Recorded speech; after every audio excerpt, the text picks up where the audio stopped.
Welcome to the Jaybefaunt channel. I am your host, James Fauntleroy. So good to see all of you here. Welcome back to all of you that are watching.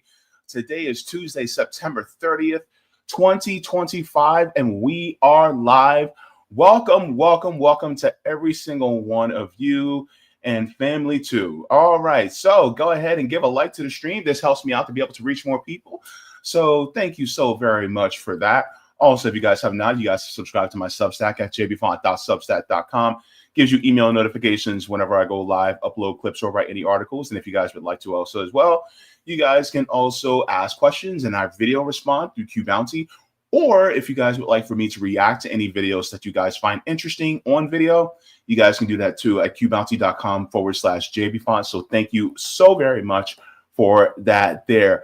Welcome back to everybody. So good to see you. I hope you guys had yourself a wonderful weekend. It was a week full of news last week, and now we're doing the same thing. We're repeating exactly what has happened the week next. So now we are basically into a news-filled weekend, and I am now having to pick and choose which subjects to cover because there's just a lot going on. So while we're at it, we're going to say hello to a few people in the chat, and then we're going to quickly get into the stories for today. So we're going to start here. We have Serena coming in saying, "Greetings, comrades. Everyone in the Sims community is freaking out about the buyout, but as Motor Sacrificial said, game content shouldn't be affected. With that said, I see huge layoffs at EA soon." We're going to be getting into all that, especially what's going on with the Electronic Arts. For anybody that's a gamer, for anybody that is someone that is whether a casual gamer or someone that is more of a professional gamer or somewhere in between, this is going to be very big because this is literally one of the biggest game developers in the world. And now we're seeing that happen. We're going to be talking about that in a little while. We have Edward coming in saying Max was also on Piers Morgan and Alan kept telling Blumenthal to not interrupt him. This is going to be good. I cannot wait to talk about this because I'm going to be honest with you. Max was cooking. Max was cooking. He was a chef. All he needed was the chef hat and the jacket. And boom, there you go. Move over, Bobby Flay. All right. So Edward also says, "What's up, JB?" Thank you so very much for that. We have CBC voter coming in saying, "Happy Tuesday at JB. Good to see you, Miss Cat T." Can I call you Mrs. T? I pity the fool. I'm just kidding. Says, "Hi, JB. I like that tie." Thank you. Thank you very much. Appreciate it very much. It's actually pretty cool. I actually like it too. All right, we have Leroy coming in saying, "Good day, good people. Good day to you, good Leroy." All right, good to see you. All right, we got Sean coming in saying, "Still bummed about RBN channel getting banned unfairly because YouTube thought Nick was holding up pew pew." So here's the thing. It was one stream that got pulled. It wasn't a ban from live streaming. So that's what I thought, but it wasn't. And according to the community guidelines for YouTube, firearms held in such a way or being transported is against community guidelines. So according to community guidelines, that is not allowed to be shown. Now, you may have certain channels that may do tutorials or things like that about guns, but it's in the way they do it. And also if those channels are listed as educational or not. And so that is another variable. And also you got to remember, I mean, suppression happens a little bit more because it's a Black channel, right? So we also have to take that into account. So, this is why it's really important for us to continuously, and I have to do this myself quite a bit. In fact, I need to reread over it a little bit, but the community guidelines, things like that, because ultimately, YouTube is owned by Google and Google is owned by Alphabet, and Alphabet is a corporation. And that's just the way it is. And so, of course, the rules do suck because the rules are not in accordance with real free speech. And I will be one of the first people that says that platforms like YouTube should now be a public utility instead of a corporation. It should be a public utility. Just like I still call it Twitter. I don't care, because the hell with Elon. I think Twitter should still be a public utility. I think Facebook should be a public utility. And now I think TikTok should be a public utility. That's what I think, because it's now the digital public square. So they're too big to be just owned by one person or a small entity. Now, if you want to argue for worker cooperative, that we can have that argument. But I do think that it should be, a utility. So that goes into that. And also, let's be real, YouTube is a monopoly. That's just what it is. You can go to Rockfin, you can go to Rumble, you can go to Odyssey, you can go to Vimeo. There's all these other ones, but at the same time, they do not carry as much weight. They're pebbles that are surrounded by a boulder. That makes any sense. All right. Jacqueline says, hey, JB. Hey, everyone. Good to see you. Mr. John Freeze says, good afternoon, sir. Good afternoon to you, John. Good to see you. All right. We have Bryce coming in saying, sup, JB. Sup, Bryce. Brother from another mother. All right. Crom says, peace, JB. Peace to you. All right. Good to see you. I don't know what the hell is going on with me. I've been in a decent mood all day. Something happened. Maybe it's the fiber. I don't know. But look, if it's fiber, it's all Saudi's fault. Anyway, let's continue. And Cass says, but I subscribed to Rumble, so I wouldn't lose RBN. And yeah, look, if any channel that you are subscribed to, if you notice that they're on multiple different platforms, try to subscribe on different platforms as well, because YouTube might not be forever. And the way things are going, especially with the Trump administration coming after anybody that's left of liberal, they are going to be leading an attack, right? Look at what's happening with TikTok. TikTok is now owned by a Zionist. And so they're attacking anybody. Like, for instance, Fort Lauderdale Food Not Bombs just announced that they are now, on an FBI list for just giving food to people. That's it. That's all they really do. They just give food to people, and somehow they're on, an FBI list. So we have to diversify as content creators where we also, the platforms that we're also on. For instance, I am on Kick. I am on Rumble. So you guys can all go there as far as my videos are concerned. But yeah, so, and also my link tree is in the bio below if you guys would like to support me in other channels. And also now I'm uploading clips from my live stream on my Patreon as well. And with that, the people on Patreon, as soon as I get the clip done, I upload it to Patreon. So you guys don't have to wait, for the premiere, not the premieres, but for when the clips on YouTube come out, over the next few days. But yeah, so we have that. And Edward says we need to break up Google and Twitter. Social media should be public. Yeah, agreed. Now, good to see all of you guys here. Let's get into the stories for today. I cannot wait to get into this. It is going to be a really interesting one because we're talking about things that's happened in Florida. We're talking about something that what happened on Piers Morgan, and we're going to be talking about video games. So it is a litany of subjects we're going to be covering today. So let's get into the thumbnail.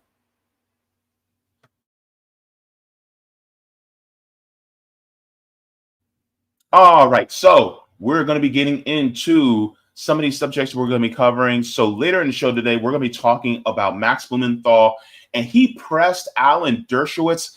He pressed Alan Dershowitz like you're making a biscuit with a pin roll. I'm telling you right now. I mean, he pressed Alan Dershowitz, and it's hilarious. So we are going to talk about that, and you'll see why Benjamin Netanyahu and Donald Trump are, in the background. So we're going to be talking about that. But also in the show today, we're going to be discussing about how Florida has failed workers. So we're going to talk about wage theft. And this is an article that I came across my view that I think is deeply important. We need to talk about wage theft, because if we're going to talk about theft, we need to talk about the number one form of theft in our nation. So we'll be talking about that. But first, we're going to get into video games.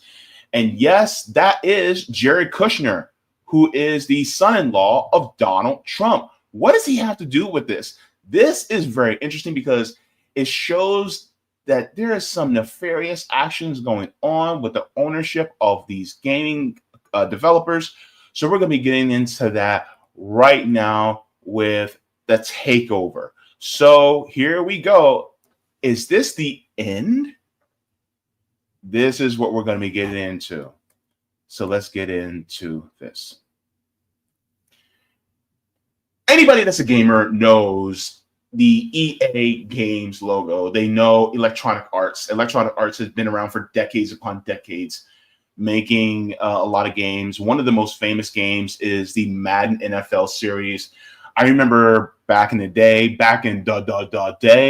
when I had a Super Nintendo and my brother started playing Madden 95, right? Madden 95. And then, as we, ventured into the PlayStation and PS2, then you start to get the Madden 2000, Madden 2002, Madden 2003 and 4, and all these different ones, right? And then the graphics kept getting bigger and bolder, and people were playing, people were playing The Sims, and people were playing all these different games. I think Battlefront came a little bit later, but all these different games that were very prolific. You have franchises that have stood the test of time. I don't remember exactly when Madden came out, but I do remember my brother playing Madden 95. So it's been at least 30 years, right? So that game has been having a franchise, and it has been coming out with a Madden every single year, reflecting the NFL teams for that year and the players that have played in that year. So you put together the math of how many billions EA has made when within these games. But because EA is so prolific within the world of gaming, of course you have people that are licking their chops that want to get a piece of that pie. And so that's what we're going to be talking about today, because there has been a huge buyout that is in the works right now. And I just want to get into this. We're going to go into this article from PC Gamer. This is going to be big. So it says EA is reportedly about to be sold at a record-setting $50 billion buyout to an investor group that includes private equity and Saudi Arabia. It says the deal could go through as early as next week. So we're going to be also going into another article that talks about the deal possibly going through. And so it says, as reported by the Wall Street Journal, the gaming giant EA is set to go private. That is no longer to be traded on the stock market. And a $50 billion deal with an investor group. This will be the largest such leverage buyout ever recorded. According to Wall Street Journal's anonymous sources, EA could be sold for as much as $50 billion, though the final price has not yet been agreed on. The EA has an estimated market value of $43 billion. The group of investors reportedly includes the private equity firm Silver Lake and the government of Saudi Arabia's Public Investment Fund. So this isn't just a Saudi Arabian company. This is an extension of the Saudi government owning this. And that's how big this is. Imagine Mohammed bin Salman, MBS, owning a piece, or not a piece, but owning a piece, basically, of Electronic Arts. It's quite interesting to see. Quite interesting to see. Now let's continue on. And remember when we talked about private equity, how damaging it can be, especially for corporations. But we're going to get into that a little bit deeper. So it says the deal could be announced as early as next week and would be the largest leverage buyout ever recorded. A leverage buyout is when a private equity firm uses a significant amount of borrowed money to seal the deal, with the assets set to be acquired used as collateral in the debt. This effectively leaves the acquired company liable for the debt. If its income cannot adequately service the debt, it will bear the consequences of a default, not the investors who made the purchase. And that usually means closures and layoffs. As reported by the Los Angeles Times, one such leverage buyout eventually resulted in bankruptcy and closure for the once ubiquitous toy retailer Toys R Us.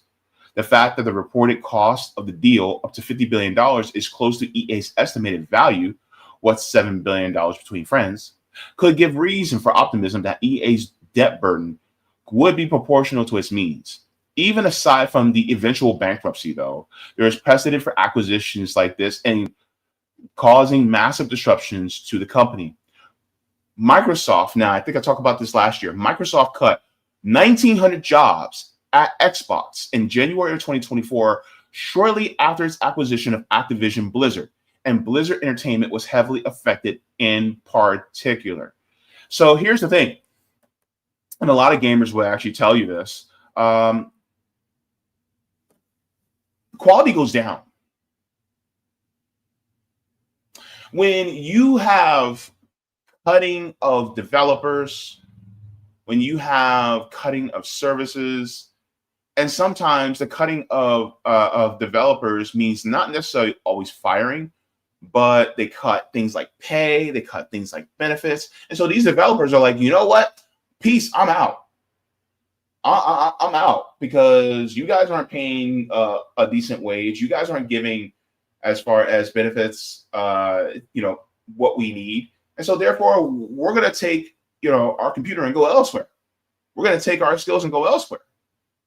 And so that's another thing. And sometimes it's like they also encourage almost like a self layoff, right? Like basically for them to quit, because then that's money that they also can just save on that person too. And so they rather do that instead of keeping the quality of games high and letting that happen. Keeping the quality of games high so that people will continue to buy for the game quality instead. And so this is one of the biggest issues, especially with private equity, that we can see today, is that private equity is basically trying to eat up as many businesses as it can and really trying to squeeze as much profit out of them and leave them hanging out to dry. And by leaving them hanging out to dry, I mean the workers, the people who actually make the wealth for the company and keep the company running. So let's continue on.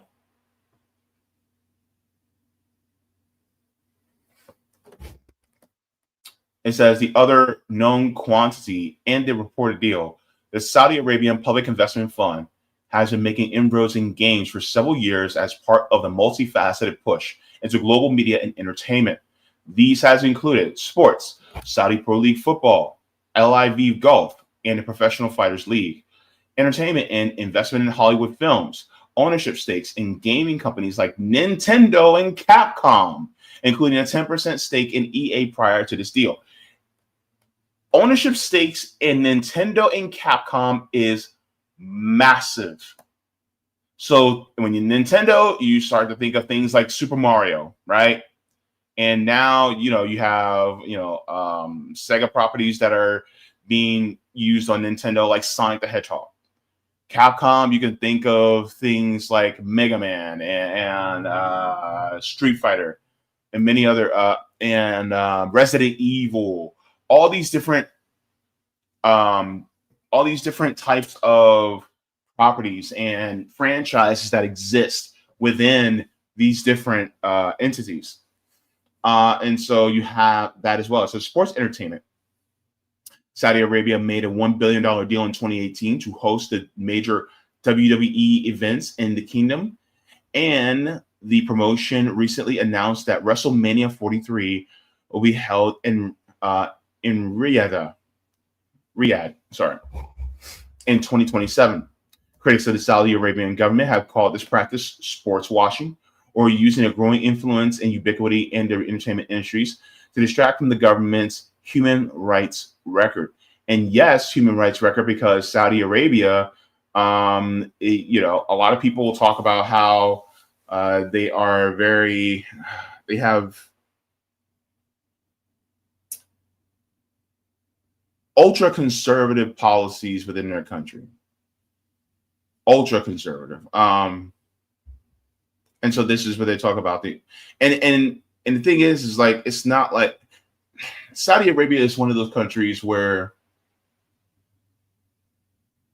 they don't really have community with other nations around them, right? Like, do they have community with Iran? No. Do they, have solidarity with Iran, Lebanon, Jordan? Do they have solidarity with Palestinians? No. They really, it's just they look out for themselves. They look out for themselves, and that's basically it, right? If they really had solidarity with the people within the region, then the United States wouldn't be so buddy-buddy with them. And always be careful, and always give a side eye to any country that claims to be for solidarity with the other members of the global South, but then, they're a little bit too chummy with the West, right? And so looking at you, India. So this is one of the things I think is really important to take into account.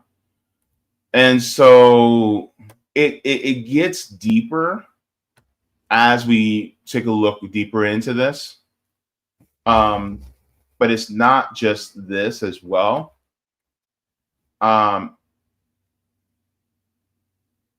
So let's take a look at this. It says, EA, much like its competitor Ubisoft, has struggled in recent years.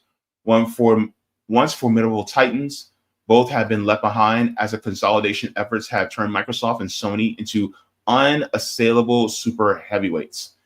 At the same time, smaller publishers like Dread, XP, Devolver, and PlayStack have become ubiquitous at the other end of the budget spectrum. EA lost the lucrative FIFA license, leading to its new genericized EAFC series. Beloved RPG developer BioWare was sharply downsized after Dragon Age of Veilguard proved a relative sales failure. The impending release of Battlefield 6, which has seen massive beta numbers and a positive critical reception, is looking like a much-needed win for the company. And so it says some of the major studio games that could be affected are BioWare, Mass Effect, and Dragon Age.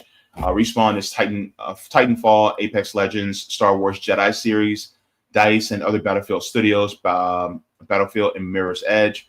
Maxis is The Sims 4 and Project Green, Madden NFL and EA Sports College Football series and other EA Sports games, the dormant Dead Space and Need for Speed series, the once dormant Skate is recently resurrected. It says the Command and Conquer series and the Origin Systems back catalog, including Ultima and Wing Commander, Pepperidge Farm remembers.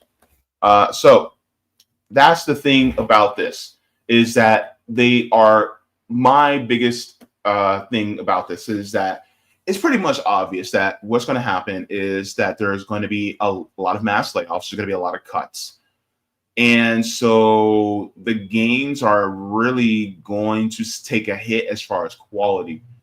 And this is why when people tell me capitalism breeds innovation, you look at these games and you go, no, that's not innovation. That is monopolization.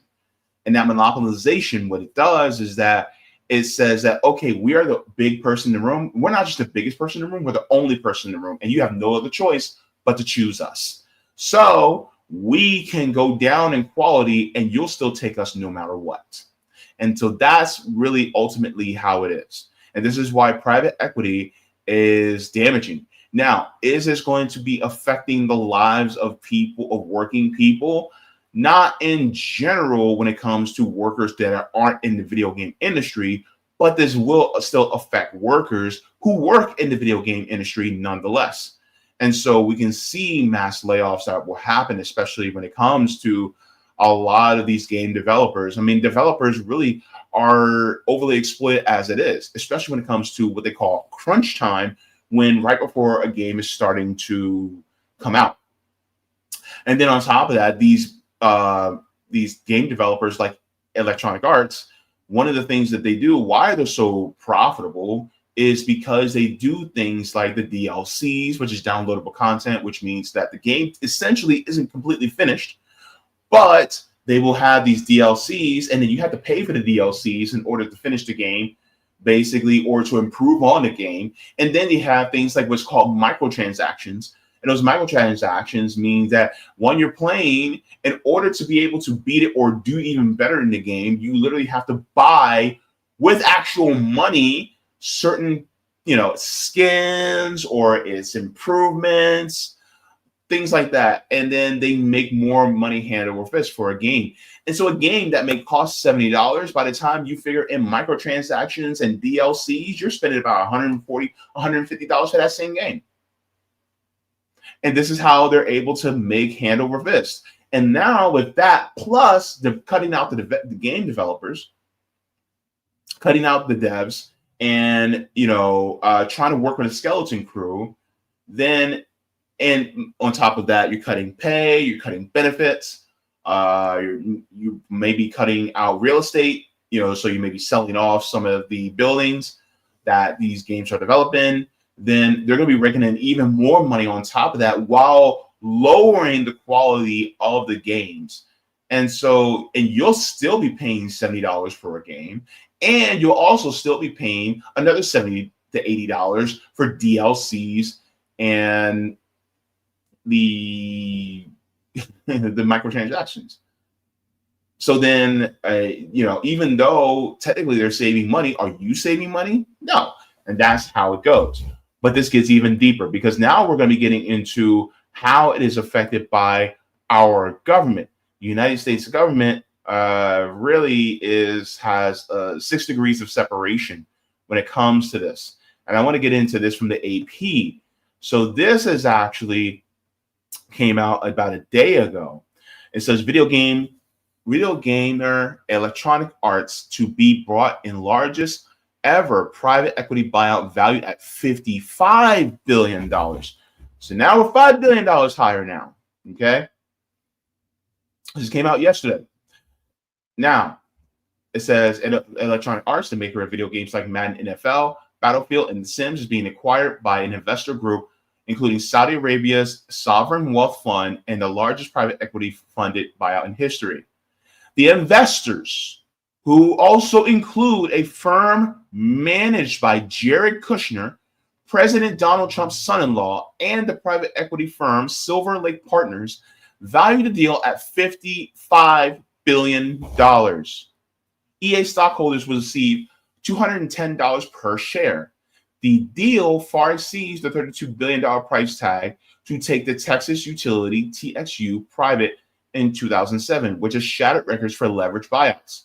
PIF, which is currently the largest insider stakeholder in Electronic Arts, will be rolling over its existing 9.9% investment in the company.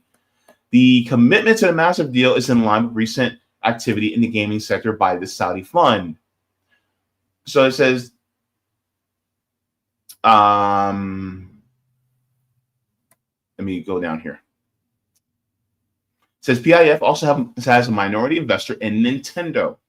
The deal needed approval from national security regulators on the Committee of Foreign Investment, given that the Saudis are involved, but there are plenty of reason to expect it will go through.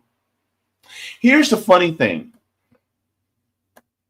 We're talking about how Electronic Arts is essentially being sold, and partially is going to be sold to a foreign government. Okay. They're okay with that, with it going to Saudis. But anything close to TikTok being owned by the Chinese is a bridge too far. And the funny thing is, when it comes to human rights abuses, Saudi Arabia has them. But are there many human rights abuses that are charged against China? Not so much. So with that being said, what's more dangerous? Saudi Arabia owning a company and operating here in the United States, or China? I'll let you make that decision. But the thing is that that's what's crazy about all this, is that ultimately they're cool with Saudi Arabia because Saudi Arabia is willing to play the capitalism game. And any nation that is far right, and by far right and also pro corporation, pro capitalist, they're willing to go that route. But Saudi Arabia is a monarchy. So they could talk about, oh, democracy, but you're literally cool with a monarchy, right? And it's not like a monarchy like Britain, where the monarchy is just a figurehead. They're not really, moving the levers of government. No. Saudi Arabia moves the levers of government because they are the government. Mohammed bin Salman and all the people in the Saudi government and in royalty are the government. So therefore, anybody that talks about, oh my God, democracy, they're full of it.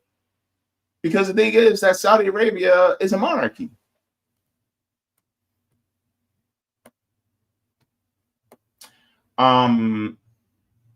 So now it says, not only does Trump's son-in-law want to do the deal, but the president could also be inclined to look favorably on any Saudi investment because he has benefited directly from their spending. His family business has been paid by Saudi-backed LIV Golf for hosting its tournaments at clubs, starting at a difficult time years ago when the PGA Tour pulled out of events at the same venues following January 6th, right? It says the U.S. agency leading the Foreign Investments Committee, the Treasury Department, did not immediately respond to comment. So it says, if the transaction closes as anticipated, it will end EA's 36-year history as a publicly traded company that began with its shares ending its first day of trading at a split-adjusted 52 cents. So ultimately, a company this big, instead of it being a publicly traded corporation, is now going to go from publicly traded to a completely private corporation. No shareholders, right? No shareholders. No investment partners. Just good old-fashioned, simple capitalism where you have just a tiny group, and that tiny group is not shareholders, or that one person really, or two people that own it all, and they take in all the profits. That's basically what it is. And in doing so, the video games that we may play, that may enjoy, go down in quality, and we ain't got nothing to show for it. And this is why capitalism is ruining gaming. It's ruining it. Because ultimately, you're trying to milk the developers for all they have. And then you're also laying off developers that could also make the game quality better. And it's not about competition. It's not. It never was. The goal of capitalism is monopoly. That's the goal of capitalism. And monopoly is inherently anti-competitive. It takes out the competition. The goal is to take it out completely. The competition will not breed innovation because there's no competition left. And so that's basically the situation that we see at hand.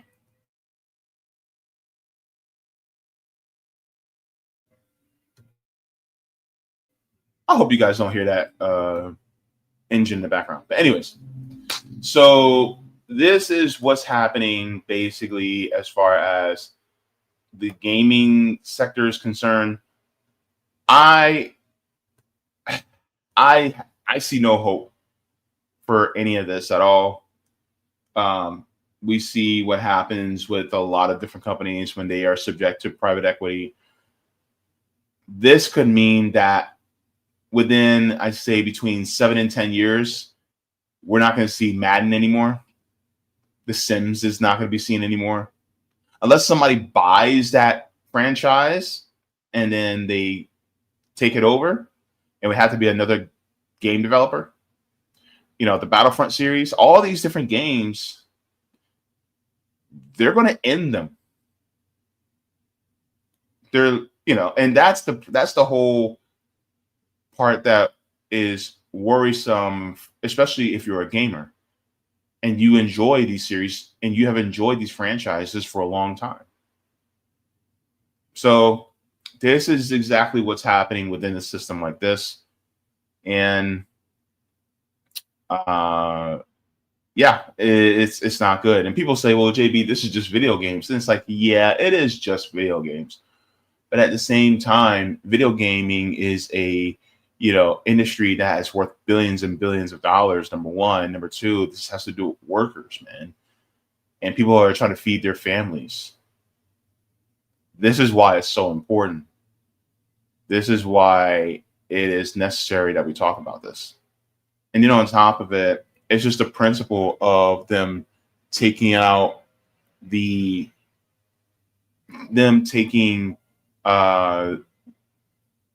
profit motive and exploiting workers however they can in order to push more profits to themselves, and it leaves us all out in the lurch. And so then other companies will follow suit that may not be in video game developing. It could be in real estate. It could be in food. It could be in service industry, what have you. So keep an eye on what's going on in gaming, because that's also a massive industry as well. And hopefully we'll get to a point where it will be less about the profits and more about the games, so that we can enjoy life more fully. Go ahead and give a like to the stream. Thank you so very much. And we shall get to the comments and the chat, and then we will move on to the next story. All righty. Let's get into, let me see. Let's check on the Rumble side to see if we have any Rumble rants. All right. Looks like we are good so far on the Rumble rants. Let's see if we have any kick comments or any, let me see.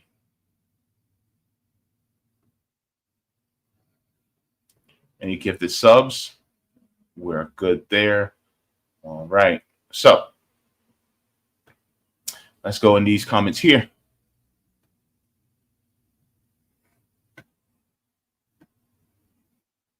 All right.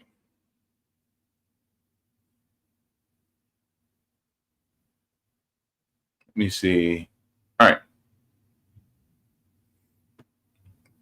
Jacqueline says, are EA games losing their popularity, or maybe they're not losing their popularity, but people can't afford to buy them?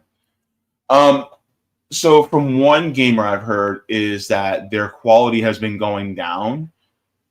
And in fact, I spoke to a gamer. You read what they said.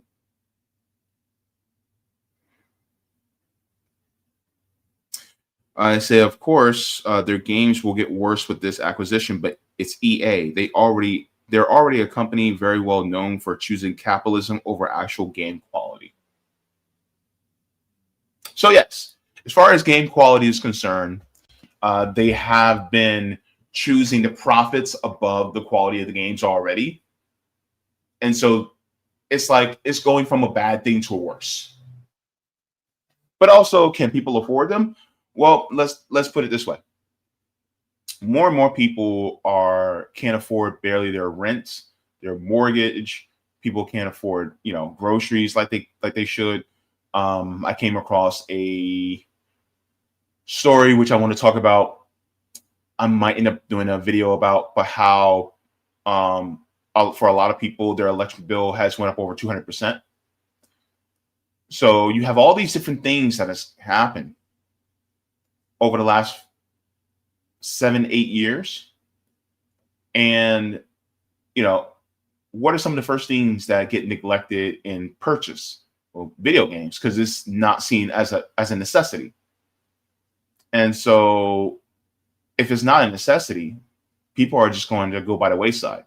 Like, how many people have been able to purchase a video game within the last year, between year and 18 months? And in those video games, the brand new ones, it's $70. And who has the money to pay for that? Like, for instance, there's a new game out called Marvel Token Fighting Souls, right? It's made by Arc System Works. Now, this is a video game that I actually have been thinking about for a while now, because before it was ever announced, because I'm a big fan of Marvel vs. Capcom. And I remember when Marvel vs. Capcom first came out, it was in the arcades. I remember going with a homeboy to Rocky's Replay out here in Orlando. If you know, you know.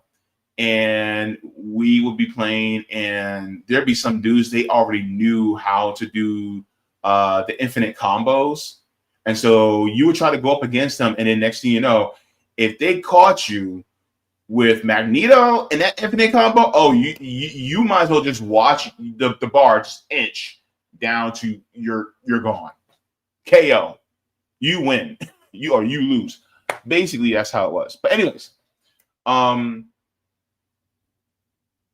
so yeah, man, there's a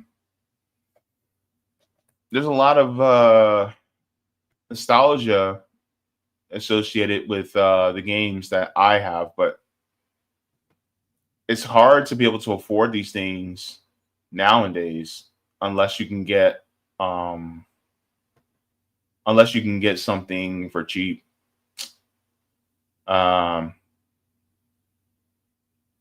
Jacqueline asks, and can parents afford to buy these games for teenage children?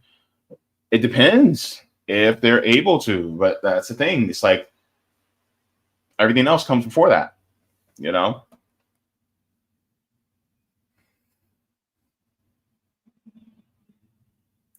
Radical Education says, I heard the other day that ever since the pandemic, game sales have tanked, and its DLCs, in-game purchases, and subscription models, rent-seeking behavior is now dominant. Yeah, so that's what we can see as of right now. I mean, they're trying to maximize as much as they possibly can.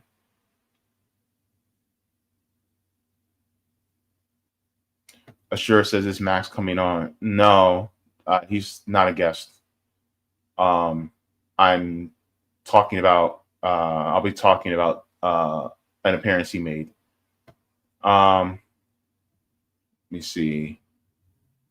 Assure says, Saudi Arabia hates LGBTQ and punishes witchcraft through death. Saudi Arabia, man. Yeah, they have a lot of issues. Yes, Rondo. Electronic Arts EA. Yeah, absolutely. Let me see here.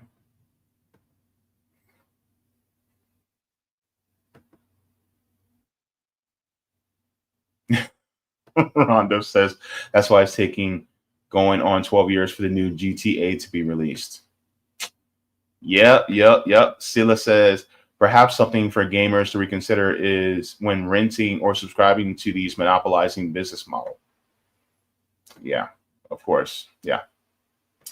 Sean says, one thing I dislike is games being rushed before release because it proves how unfinished they become.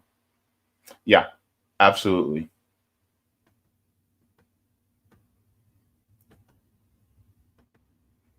Man, I remember when PlayStation first came out, man. PlayStation 1. I remember. Man, everybody was buying one. And then Final Fantasy 7 came out. Oh my gosh. And then X-Men versus Street Fighter. Oh my Lord. The times we had.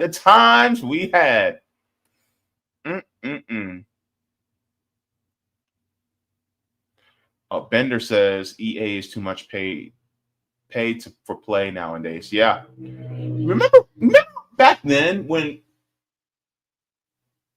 in order to succeed, all you needed to do was just get really good at the game.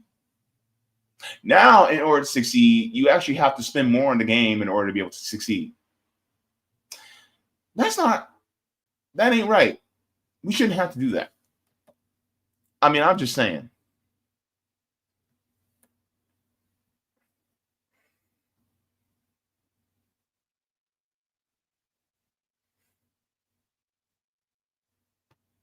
Cowboy Kitty says Natalia has court on October 2nd. I'll have an update then, JB. She's been held for almost 3 months. No bail by ICE. Oh, no. Yeah, please let me know. Yeah, Leroy says that Magneto Infinite is diabolical. Yeah, that and the Sentinel. Sentinel 1 is diabolical, too. If anybody's watching on this rewatch, let me know who your team was. Because for me, it was Spider-Man, Jin, and Rogue. That was my team. All right. So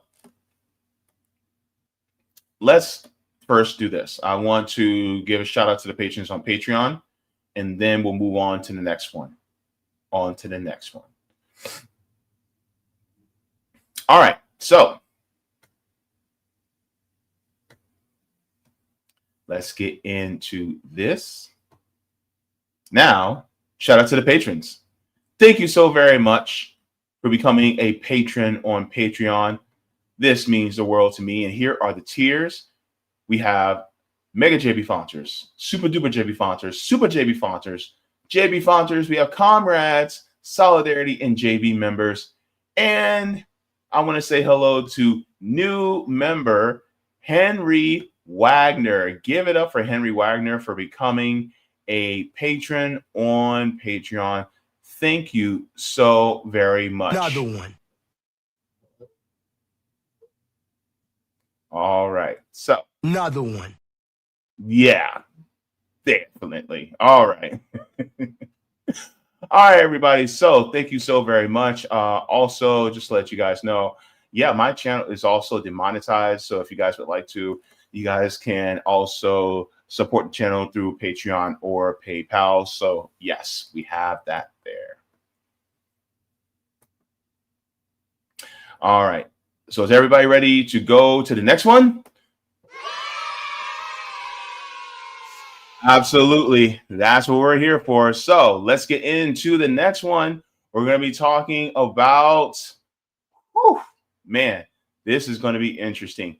We're going to be talking about wage theft. Florida failed us. And this is one where, man, if you don't know about wage theft, you're going to find out today. You're going to learn today.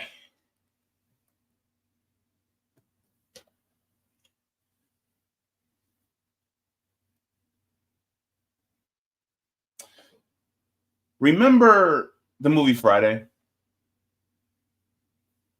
When Debo came over and he took somebody's chain.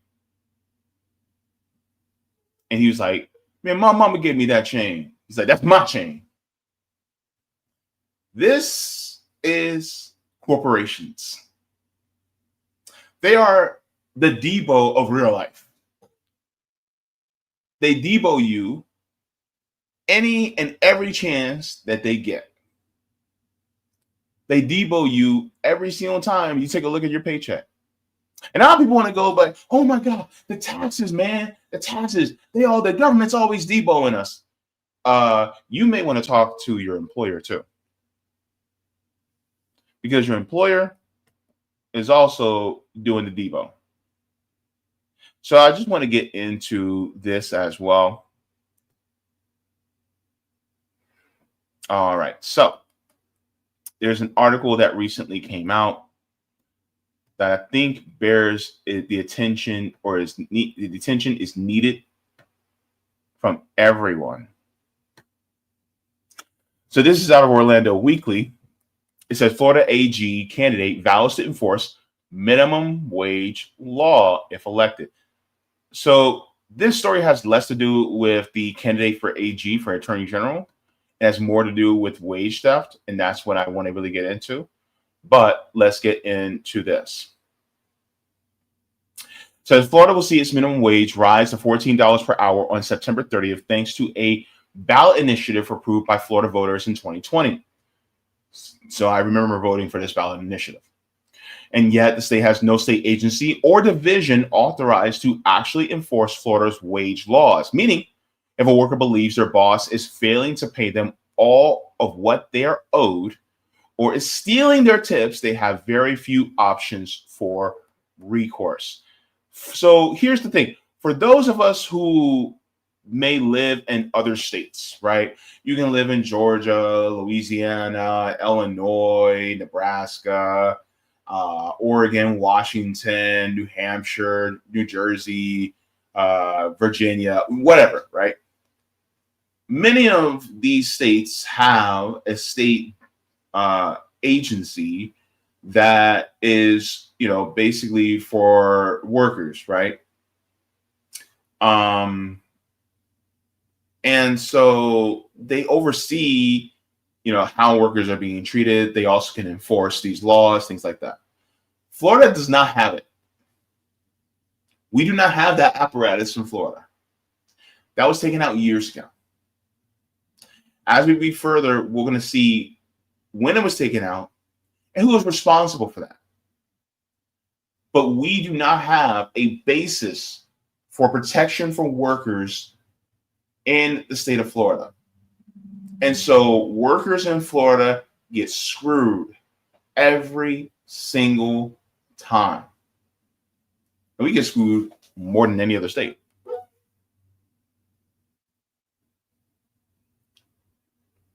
What is that sound? All right, so let's get into this.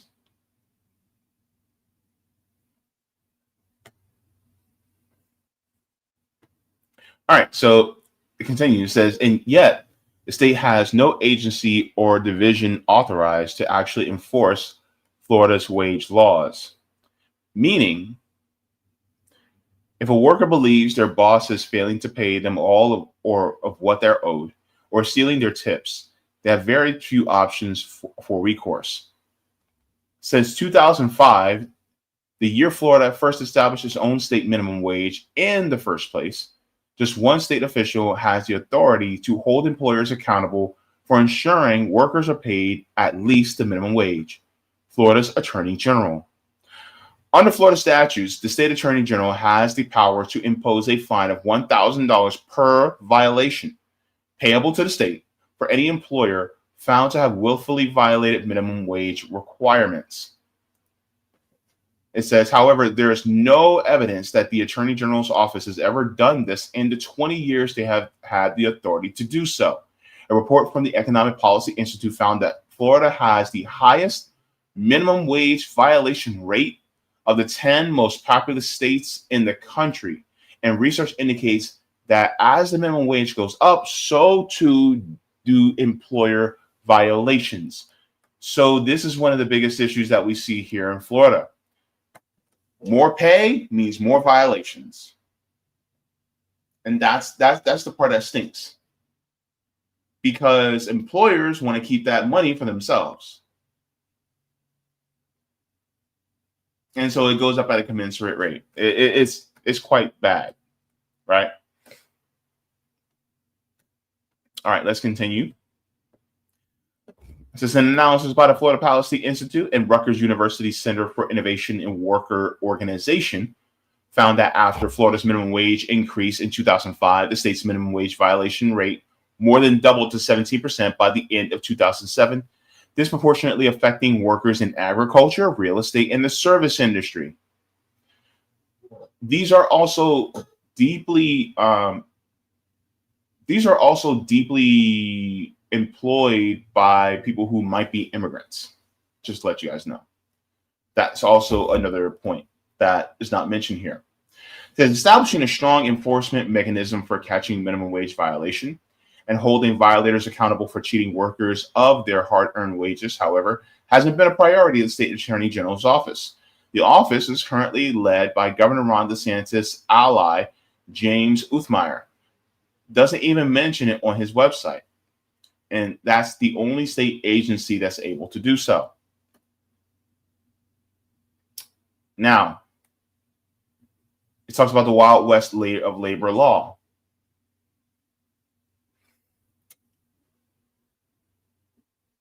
So it says workers in the United States lose tens of billions of dollars each year from being paid less than the state's minimum wage. It says in the state of Florida, with a workforce of more than 11 million, including roughly 1 million workers earning minimum wage, uniquely vulnerable. Here's the person who did it. Former Governor Jeb Bush dismantled Florida's State Department of Labor more than 20 years ago, abolishing the only state agency tasked with enforcing the state's wage and hour laws. No replacement for the former state agency has been established in Florida since, despite repeated efforts by Democratic state lawmakers who are in the minority in the Florida legislature. So this is what I was talking about, how we really have no real protection outside of the attorney general in Florida when it comes to the Florida workers. So we don't have a state Department of Labor, just like we have a U.S. Department of Labor. We don't have a state Department of Labor. And so when it comes to wages that are not being paid the way it should be, in many different ways, it could be, employers asking you to come back from your break early or working off the clock, or they're, not paying you the total hours that you have worked, even though it is, recorded that you actually have been clocking in and clocking out for, those particular hours. There's no state agency that actually enforces it. There's just one person, which is the attorney general. And the attorney general, if they are in the pockets of big corporations, then they're not really going to enforce that, which means that workers are essentially on their own.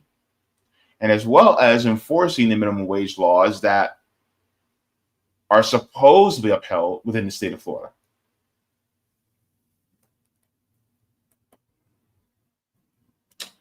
It says the Nation reported back in 2016, the then state attorney general, Pam Bondi, who is our U.S. attorney general now, took no action to hold employers responsible for violating the minimum wage in Florida for years. Records obtained by the Weekly show that her successor, Ashley Moody, didn't do much to hold employers responsible for this either. And so they talk about how a gentleman got $500 from Ashley Moody's office. Well, they sent a letter for this worker to get, their back pay. But it says, nor did his employer, a franchisee in Hudson, face any penalty for violating Florida's minimum wage law in the first place. So they didn't take up any enforcement action to get them to pay up, which honestly is sad because, you go to these people who are supposed to be fighting on your behalf. Like you're literally a taxpayer and they're not fighting on your behalf at all. It's like, why in the hell did we put you in office in the first place if you're not going to fight for us? But this is what happens when, you have a dictatorship of capital. A dictatorship of capital means that they own the politicians, and the politicians are not going to work for you. They're going to work for the big corporations. So this is exactly what we see happening within the state of Florida.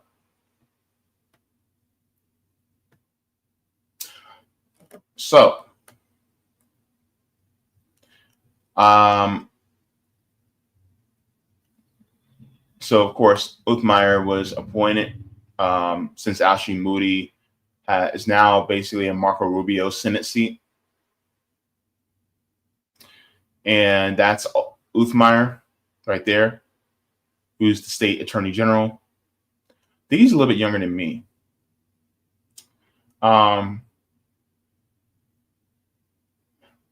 So this is one of the biggest issues here is attorney generals are not fighting for their constituents.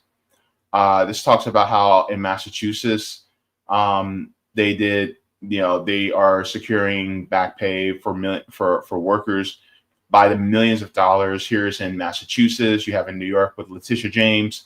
You have New Jersey. And so right now,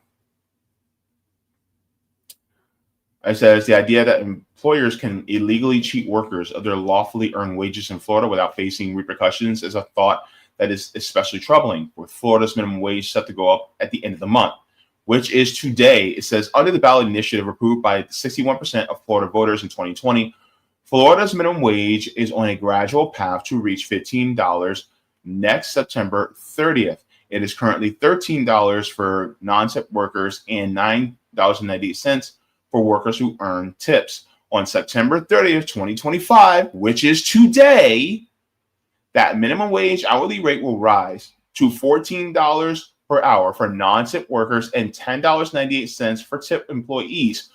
So after today, if you are a worker in the state of Florida and you do not get a raise, they are violating the law. Anybody within the sound of my voice, if you are working in the state of Florida and you are not being paid $14 an hour today, starting today, then you are your employer is literally violating the law, and you now have a case against them. So by the time you get your paycheck, if that's not adjusted for $14 an hour, you got a case. Today in Florida on September 30th, 2025, right now it is 4:07 p.m. If you work this morning and going forward, if you're not making at least $14 an hour, your employer is violating the law if you are a non-tipped worker. So keep an eye on your paychecks right now. Keep a keen eye. I don't care who you work for. I don't care if it's a small business. I don't care if it's a big corporation. I don't care if it's a medium-sized business. Whatever it is, you should be getting paid the $14 an hour that we voted on in 2020 as a people in direct democracy. Because this is what the people decided in 2020.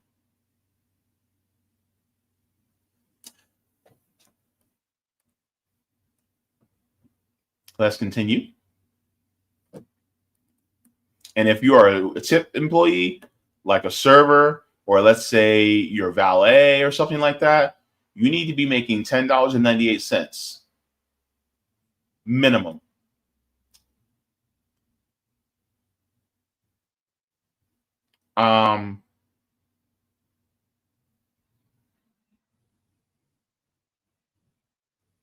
So this is one of the things that is a big thing, right? Is a lot of times we literally have laws on the books that we could push for enforcement of, but a lot of people just do not know it, or they do know it, but the politicians in place don't want to uphold the law and enforce it. What good is a law if it's not enforced? Right? And so that's one of the things that I think is really important. And when it comes to wage theft, Florida is one, if not the most biggest problem in this country when it comes to stealing from workers. So let's take a look at here.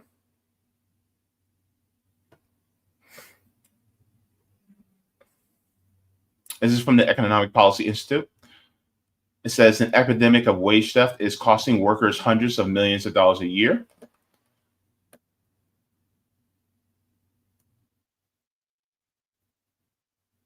And so it says this failure to pay what workers are legally entitled to can be called wage theft. In essence, it involves employers taking money that belongs to their employees and keeping it for themselves. Amounts that seem small, such as not paying for time spent preparing a workstation at that start of the shift or for cleaning up and closing up at the end of a shift, can add up. When a worker earns only a minimum wage, so at the time this was written, it was $290 for a 40-hour work week.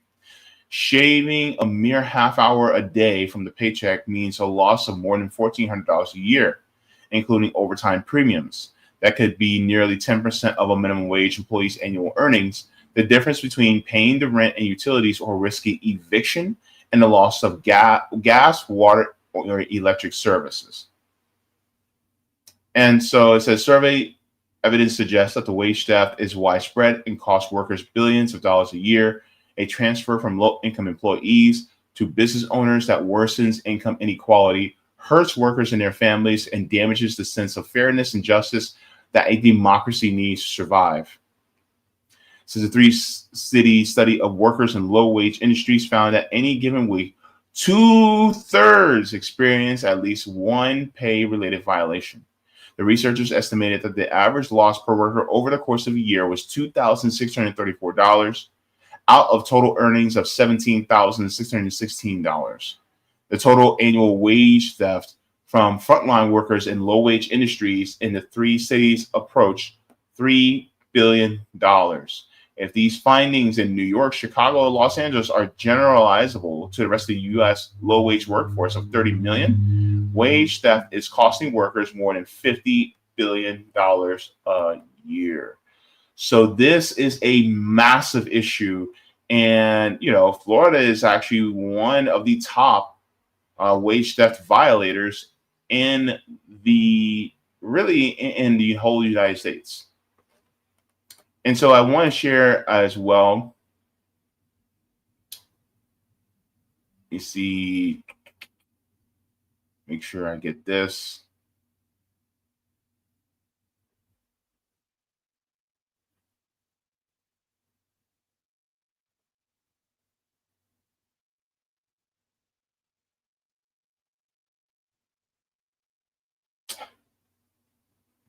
Where is the...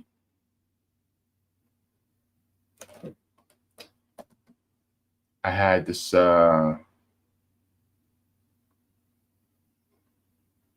particular sorry guys, I had this particular website. Let me see.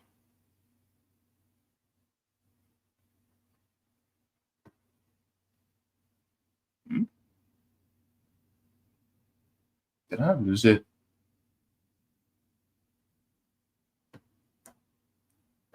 It's not showing. Hang on. There was a graph that I want to share that really cuts to the core of, I guess that'll work. It's not the graph I was actually looking for.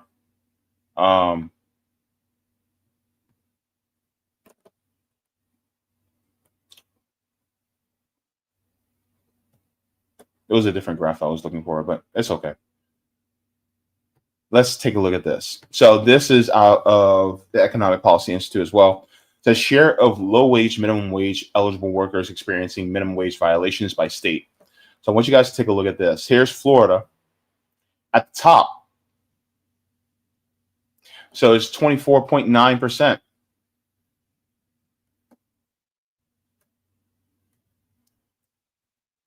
So that's how big it is in Florida.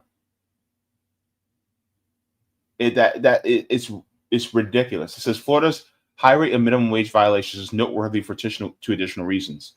First, Florida state minimum wage was higher than the federal minimum wage in all 3 years of this study. Although it was never the highest of the states analyzed in this report, in theory, employers have a greater incentive to violate higher minimum wages because they face greater potential savings from underpayment. But during the survey period, California's minimum wage was $8 per hour through June of 2014, then $9 per hour from July 2014 through December 2015. Florida's minimum wage was $7.79 an hour for all of 2013, $7.93 for all of 2014, and $8.05 for all of 2015. It says, in fact, Florida's minimum wage ranks in the middle of the pack among these 10 states for the entire survey period. In other words, Florida's unusually high violation rates do not appear to be a result of the level of Florida's minimum wage. So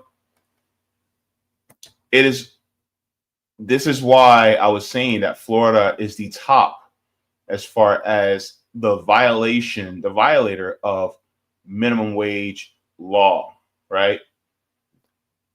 And so this is why, this is a huge problem in Florida. Ohio's number 2 and Illinois is number 3, and New York is number 4 and California is number 5. But we're higher than Illinois, New York, Ohio, in California. It says 10 most populous states, 2.4 million workers lose $8 billion annually to minimum wage violations. And so these just show why it is important that workers need to own the means of production, right? It says young workers are 3 times as likely to suffer minimum wage violations as other workers. So now we're getting into, in our day and age in 2025, we're talking about Gen Z, right? Ages 16 to 24, that's Gen Z. Hell, really, if you get to just below the early 30s to the high, the upper 20s to early 30s, that's still Gen Z. That's the elderly Gen Z, right? And then you get into my generation, which is basically millennial, and then you also have some Gen X there. So this is why it's such a huge chunk of, minimum wage violations among Gen Z. So they're getting stiffed even more than the rest of us. Now, let's get into this as well, because there's a video that I also want to share with you guys too, in regards to the violations that really is being driven by the corporations. So let's take a look at this. So it says Florida bill would allow employers to pay less than the minimum wage. And let's get into this. This is actually just a few months ago.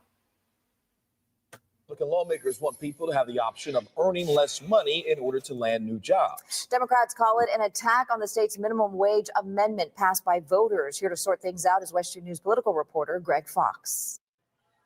Right now, a constitutional amendment guarantees a $1 per hour raise in the state's minimum wage every September. It's $13 per hour now, and for tipped employees, just under $10. But Republican lawmakers are moving a bill that would allow employers to pay less. HB 541 would let an employee opt out of being paid the prevailing minimum wage for up to 12 months for trainees or apprentices, and up to 9 months or 2 semesters for students in work-study programs or internships.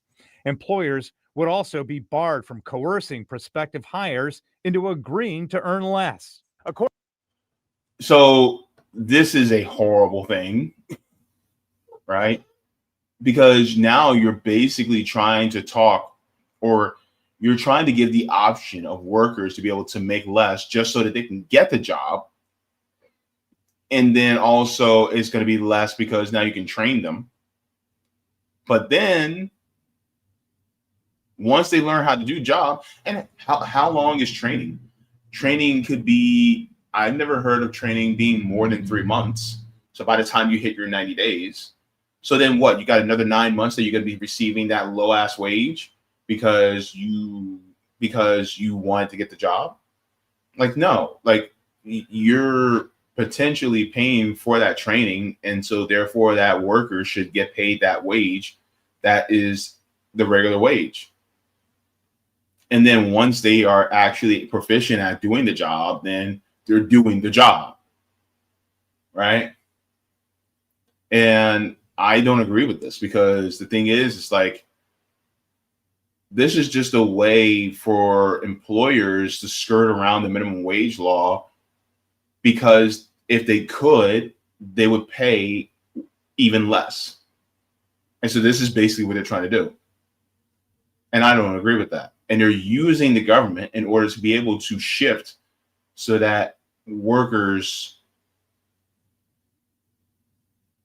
are more subject to more exploitation, and they accept the exploitation under duress. That's not right to me. And so this is what they're doing here in Florida, and it's very, very nefarious.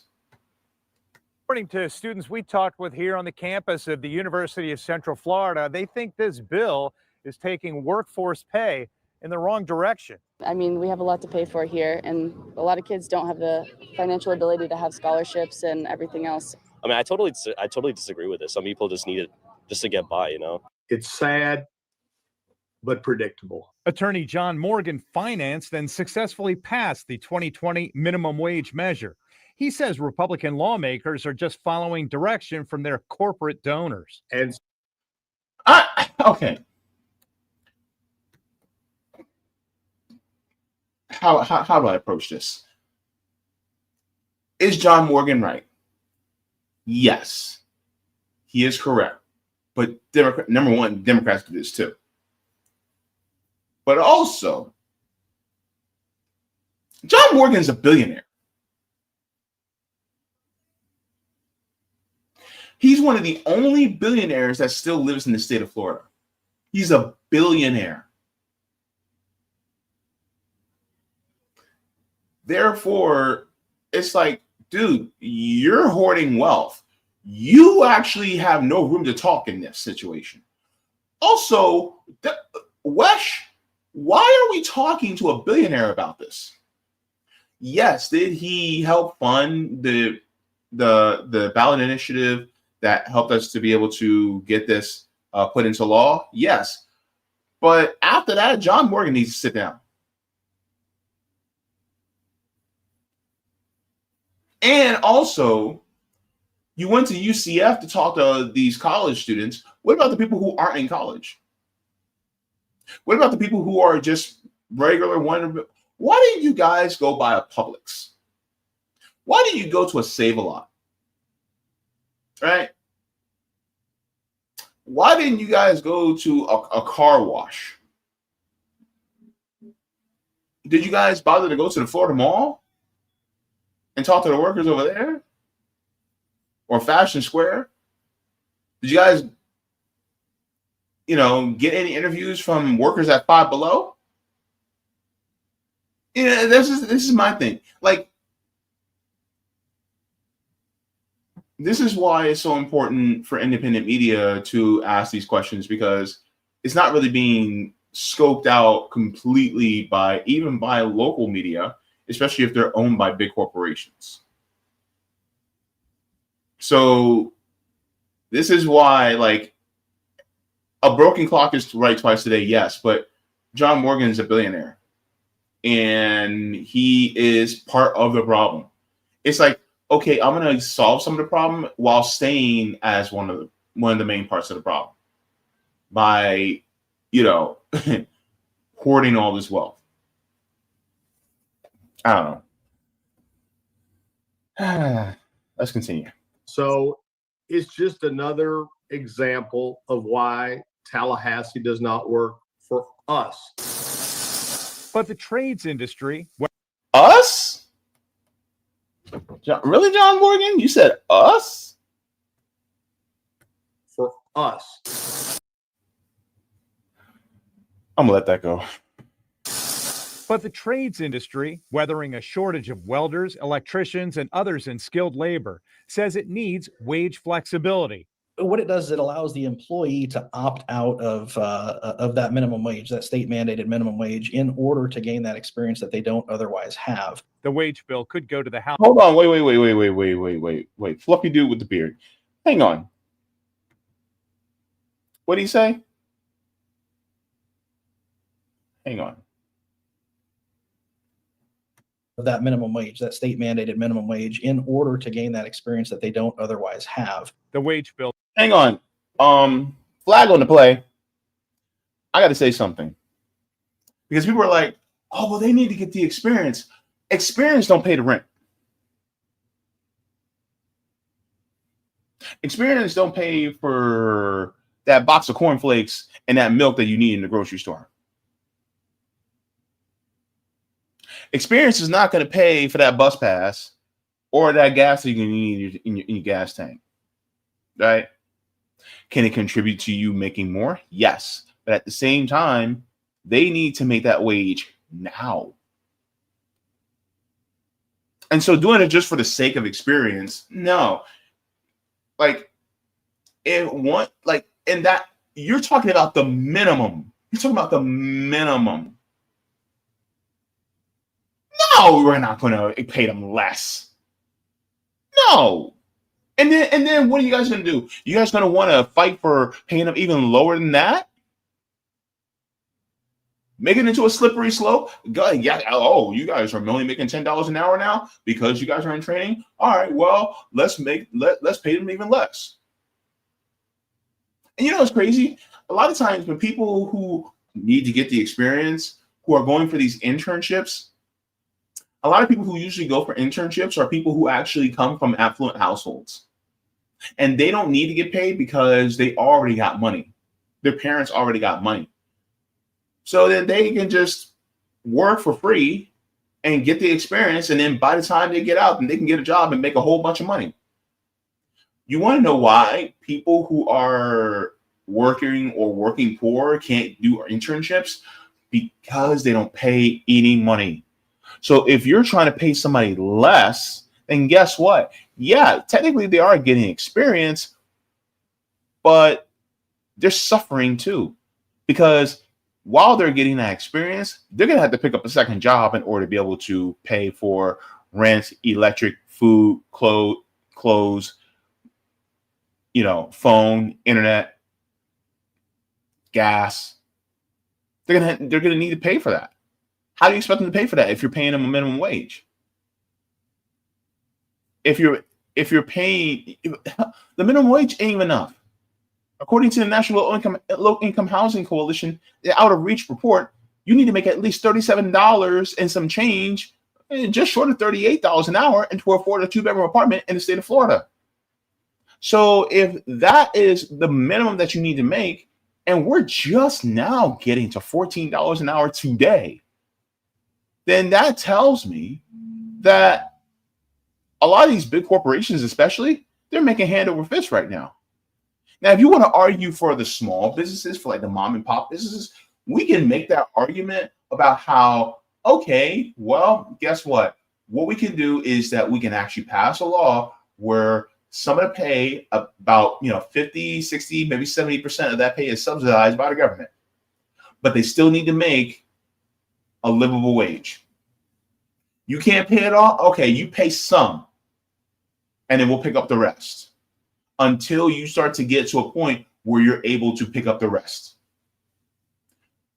But here's the thing. This is why workers should own the means of production, because all that money that usually goes into the profits of the people who own the means of production, it should really go to the workers. This is why I believe in worker-owned businesses, worker-owned and operated businesses. And so,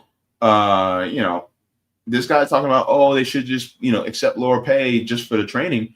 It's like, yeah, but at the same time, I can see a slippery slope with them trying to keep this going.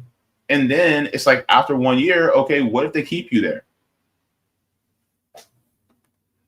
And then on top of that, it's not like we have, it's not like we have a Department of Labor here in Florida. So all that would fall on the Attorney General. And so then it will be a huge line of people waiting to be able to start making the minimum wage, not even bothering to give them a living wage. Could go to the House floor for a vote next week. Greg Fox, West 2 News. All right. So, but this is why Florida has failed workers. It has failed workers because the system is designed to serve only a small few. So this is why it is imperative for us to try to change the system however we can and to push for something that's more equitable. Because ultimately, what are we doing if we're not making sure that everybody has a dignified existence in this country? Why are we making it so that only a small few can? That's inhumane to me. So keep an eye on what's going on in Florida. Keep an eye on what's going on in your state. And if you guys can push for ballot measures in order to increase the state's minimum wage, great, go ahead and do it. But that's not going to be the end all be all. There's many other things that we have to do in order to be able to solidify a more equitable and egalitarian system. And this is why we try to organize as much as we possibly can. So, solidarity with the workers. And if you can get your back pay, please make sure to get yours. All right. Thank you very much for everybody. All right. Go ahead and give a like to the stream. Thank you so very much for that. We're going to take a look into the Rumble side to see if we have any rants, Rumble rants. And then we'll go into the Kick side to see if we have anything there. Looks like we're good on the Rumble side. Let's take a look at Kick. Okay. Let me see.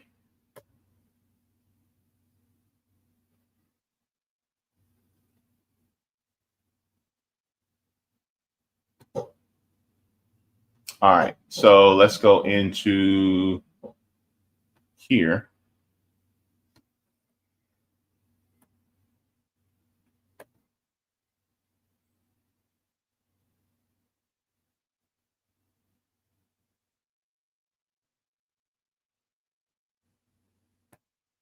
All right, so we have Sila says this wage theft has become a normalized thing nationwide because our Democratic and Republican politicians have turned over our rights to fairness completely the business and completely to the business industries. Yeah, you're absolutely right there.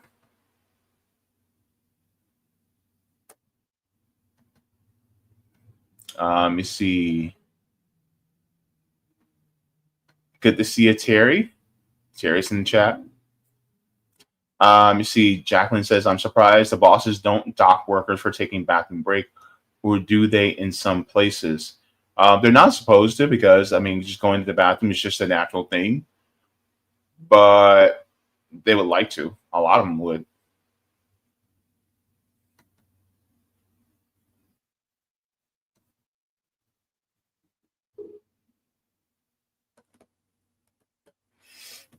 Ooh, Sheila says Burlington Coat Factory. I've never been to Burlington, by the way. Everybody looks at me like my whole family's like, "You never been to Burlington?" I'm like, "Nope." But they said uses this model to open all their new stores, then fires any workers who make complaints or stood up for their workers' rights. Don't get me started in if they attempt to unionize. Yep.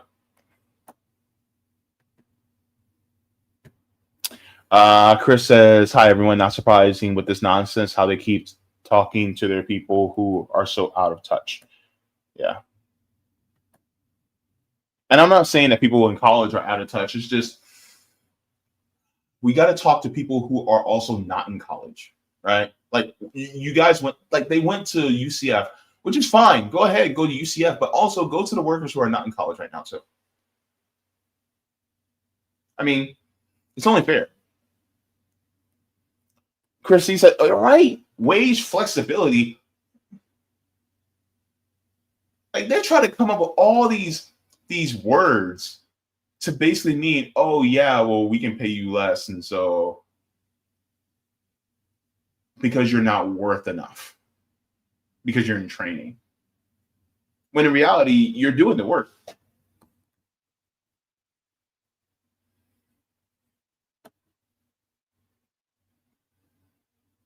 Roger says JB showed them the 2025 outer reach. Let me take a look here.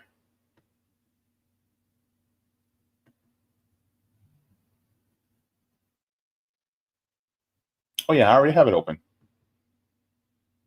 Yeah, keep it open. All right, so let's take a look here. Here's the screenshots from the outreach from 2025.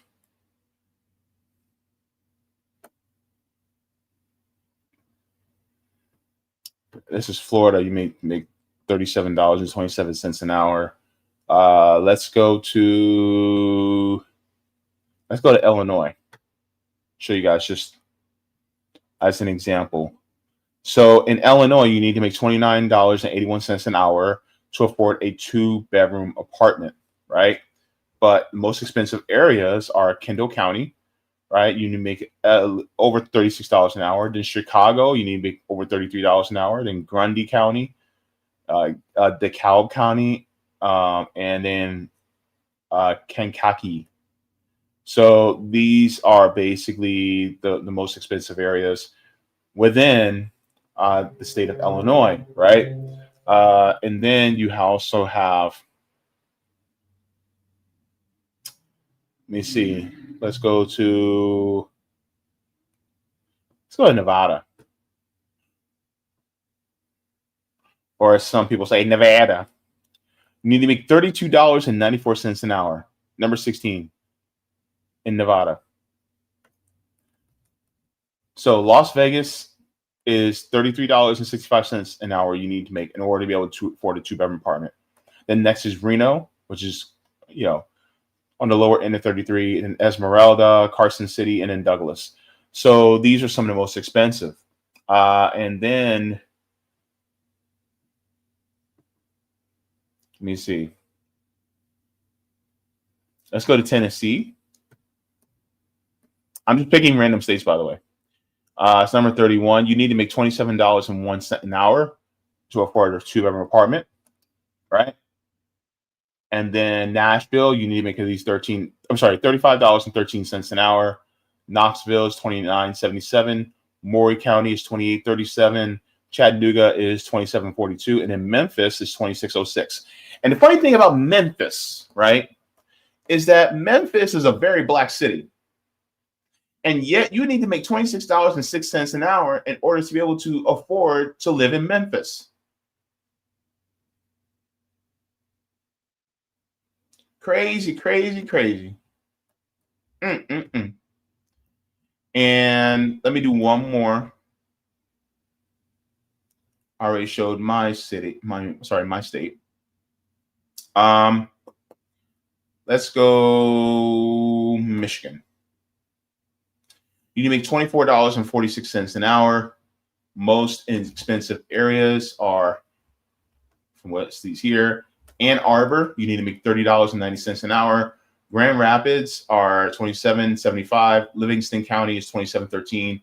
Detroit, where Rome lives, you need to make at least $26.50. And in Holland, Grand Haven, you need to make at least $26.21 an hour.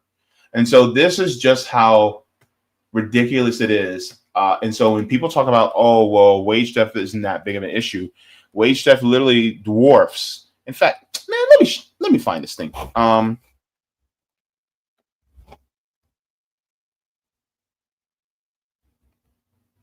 Because I really want to share this, because this, let me see. Here it is. I don't know why I did not keep it up. I must have accidentally took that tab down. But I want you guys to see this. I should have looked for it, but I didn't want to take too long, because that means I would have to edit me searching for it out. Anyways, this says wage theft when employers steal from other employees. So I want you to go way down here. Way down here. This is robbery. This purple line right here is robbery. And this is 0.34 billion. So that's $340 million in robbery, right? Now, this is from a few years ago. So this is September 13, 2018. So robbery is $340 million, right? Then after that, the next biggest forms of theft is burglary and auto theft. So burglary is $4.10 billion a year. Auto theft is $3.8 billion a year, just a little bit less, right? Then you go to other types of debt. You have larceny, which is $5.3 billion a year. So let's do the math in our heads, right? Because we can do that. So you have about $750 million. I'm sorry, you have $1/3 billion right there. Then you have burglary and auto theft. So 3 and 4 is 7. Then 7 and 5 is 12. So about 12, let's round it up to 13 billion. So about $13 billion of all other theft combined, right? 13, right? But all the blue is all wage theft. So off the clock violations is $3.2 billion.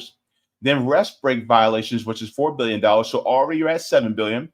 Overtime violations is $8.8 billion. So 7 and 8 is 15. So you already have beat the other types of theft just from these. And then the biggest one are minimum wage violations, which we have just talked about here in Florida, which is $23.20 billion. So in total, with the 15 billion, you're looking at $48 billion compared to about 13 billion dollars, about $13 billion. $48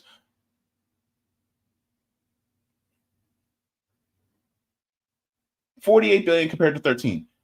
That's how big of a gulf there is between wage theft and other types of theft. And so when we talk about when people talk about, oh my God, crime is such an issue, you're right. Crime is an issue. But the criminals are the capitalists. Those are the criminals. Because they're the ones who are stealing from all of us. Whether it's violations when it comes to our breaks, whether it comes to violations from wanting us to work early without clocking in. Off the clock violations means that, clock out and then finish your job after you clock out. No. No, you better not. When I clock out, I'm done. I am walking away from this place. It's going to be a meeting. It's an off the clock meeting. Nope. All meetings need to be on the clock. Absolutely not. Minimum wage violations, like I said, if you live in the state of Florida, and today it is September 30th, 2025, meaning starting today, you need to make at least $14 an hour if you're a non-tipped employee, or $10.98 per hour for tipped employees. You need to make one of those two, depending on which status you are. If you are not making that, if you're making below that, then you have a legal case against your employer because they are not following the law. And the minimum wage violations in 2018 were $23.20 billion. And so this is why it's so important for us to pay attention to our paychecks, because these guys will stiff us whenever they possibly can in order to save a few dimes.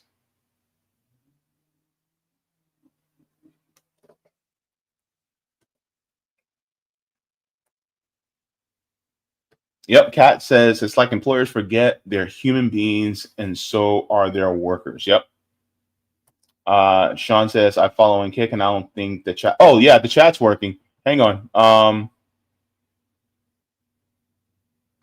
And Sean on Kick says, USA, can someone please tell DeSantis to stop screwing over workers? Yep, absolutely. Thank you so very much for that. And yes, Sean, I can actually see your post, your stuff on Kick. And if you guys would like to, go ahead and follow Sean on Kick. Go and watch me over there if you guys like to. Let me see. Sheila says, could you put the link so I can share family and friends? Why, yes, I can. So I will put this in as well as the other ones as well. I'll also put them in the description once I'm finished as well. So that's that one. And then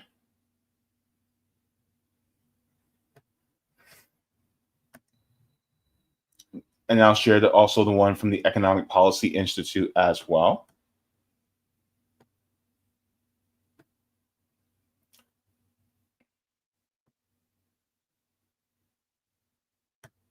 And we'll do this one too. Make sure you guys have all that. But yes, wage theft is literally the biggest form of theft that exists in this country. Roger says, this New Yorker will be homeless if I had to live on $27 an hour. Yeah. Chris says, Connecticut has a very large and rich and poor gap.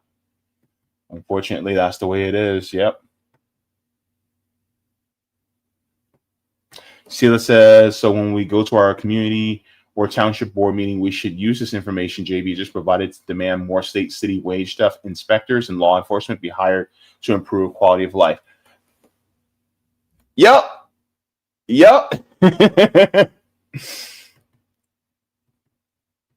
Sheila, you is kind, you is smart, you is important. Thank you very much for that. All right, guys. So let's get into our final. We're going to get into our final segment because it is going to be one you guys have to get comfortable with. But I think this one is going to be one for the ages because I wasn't expecting such a delicious meal from Max Blumenthal. But Max Blumenthal said, oh, I'm going to cook like the Swedish chef up in here. You know what I'm saying? Oh, my goodness. Let's get into this, okay? So what did we talk about today? And then what's going to be our final segment? So we talked about EA games being taken over by the Saudi government as well as people like Jared Kushner. So we're going to talk about that, the takeover from private equity.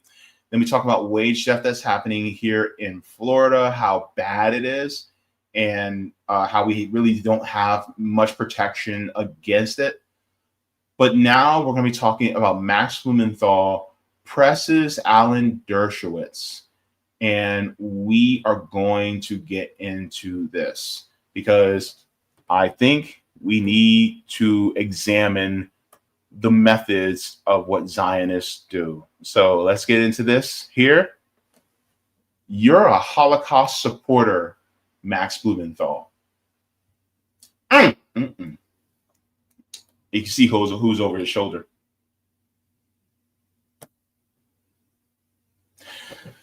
Alan Dershowitz's goose was cooked the moment Max Blumenthal showed up on Piers Morgan Uncensored, and I was all here for it. All here for it. It was glorious. Because here's the thing. When it comes to vouching for a settler colonial state, and I find this very interesting. A lot of times people will vouch for others if they see themselves in them. So people like Alan Dershowitz sees himself in the people who are committing settler colonialism. Let's call it like it is. He sees himself in them. And so Max Blumenthal called it all out and he pressed them. And so one of the things before we get right into that, I want to share a couple things because it is getting dangerous out here. Because a lot of people, especially, are now starting to notice what is going on with people are now starting to notice what's going on in our country. I want to share this first because this is making the rounds on social media. And this is why people like not just Alan Dershowitz, but people like Ben Shapiro, Jonathan Greenblatt, they are, and Benjamin Netanyahu, they're scared. Let's take a look here. Guys, Gen Z is waking the hell up. Let's take a listen. Hey, to everyone that supports Nick Fuentes, just know, bro, he switched up. AIPAC paid him 241 grand to support their twisted agenda, bro. AIPAC is not good, bro. All the politicians you know, they have their AIPAC guys controlling every single congressman has an AIPAC guy. Wake up. Every single one. Wake up, bro. Our government is controlled by Israel and we don't even know, bro. Wake up. Literally. Nobody realizes, bro. You vote for these people, bro. Your vote's not going to anything. You're voting for Israel. No matter what you vote for, you're voting for Israel. You're voting for an actor. There's no point in even following a political party. Literally. That's the truth of it. And George Washington warned about the two-party system ever since the beginning. Right before he died, he was talking about the two-party system and nobody listened. Nobody listened. Nobody listened. And that's exactly what we're seeing right now, bro. And you have fucking people, the Charlie Kirk killer, and Trump is blaming on the fucking Democrats for a reason. Wake up. They're trying to divide us. They're trying to divide us. Stand together and stand against. So Republicans hate Democrats and Democrats hate Republicans. It's going to be like that for as long as we know. That's exactly how they want it. That's exactly what they want. Exactly. Unite, and wake up together, woke, bro. Wake the fuck up, bro. Stay woke. Wake up.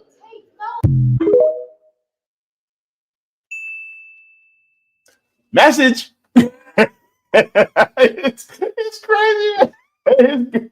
Yo, this is getting intense. Gen Z is like, wait a minute. You mean to tell me that our government is being moved by another government? And look, they tried to do this with Russiagate. They tried, and they said, nope. There ain't no Russiagate, but there definitely is an Israelgate. And that's going to come back. I want you guys to remember. But I want you guys to also see this because it is getting intense right now. And this is why TikTok is also being targeted. I want to share this with you guys too, because this is why these young people are listening. They are listening. And it's not just ones who are on the left, it's ones who are on the right too. You saw those were some white boys. And they were like, this ain't good. We got to get out of this. So let's take a look. Here's Candace Owens. She says, on the left, what? On the left, you are not my enemy. It is with pride that we announced our next guest. Thank you, Jack, for coming on. No problem, Tucker. Thanks for having me on. I think it's important that we have a moment like this where we try to bring the country together. Amen. I so strongly agree. Wake up. Because I am telling you, this is not a battle between left and right. Marjorie Taylor Greene. Thank you. We have to now meet in the middle. Do you think that America should just cut ties with Israel altogether? What's your definition of cut ties? Like stop funding them, stop being their military arm? Yes, okay, I'm on record saying. Okay. What you're doing here is so important, Congresswoman Green. So please, thank you, because I know that you now have a target on your back, and I'm sure you're being called all sorts of ridiculous names because you want to, prioritize the American people. AIPAC needs to register under FARA. I've openly demanded that, and if we had a Department of Justice that was doing its job, they would be investigating AIPAC. But I think the American people see through it, and the tide is rapidly changing. And I tell you, one of the most delightful experiences I've had since I've been in Washington is that I'm finding common ground with people on the left and the right that really want to focus in on America. And I think that's the best thing that can happen. And that's why I'm delighted to have conversations with the two of you. And I look forward to finding more common ground because I think that could be the best thing that could happen for all of us. Representative Marjorie Taylor Greene from Georgia, we appreciate you coming on the Young Turks. Thank you. I just want to say this about Congressman Massey, and I hope I don't hurt him more in his district by saying nice things. But wherever you are on his ideology, he's a profile in courage. I mean, he's got billions of dollars being spent against him. He's got billions of dollars because people don't want the Epstein release. He's got billions of dollars because AIPAC has been attacking him. If you are on the left, you are not my enemy. It is with pride that we announced our next guest. Thank you, Jack, for coming on.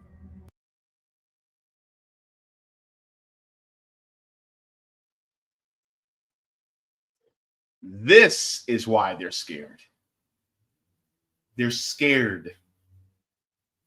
They are frightened because the truth is getting out. And look, like somebody said, when those boys were talking about AIPAC, there's no getting the toothpaste back in the tube.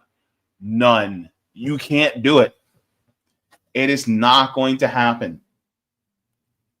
And so, look, I'm telling you right now, it's getting intense out here. But at the same time, while it's getting intense, as we see, Zionists are also gearing up because they really want to stop all this that's happening. So let me share this really quick with you guys too, because we were talking about TikTok, and now that TikTok is now owned by a Zionist, here's what they're saying out loud. The company will have control over how the algorithm pushes content to users.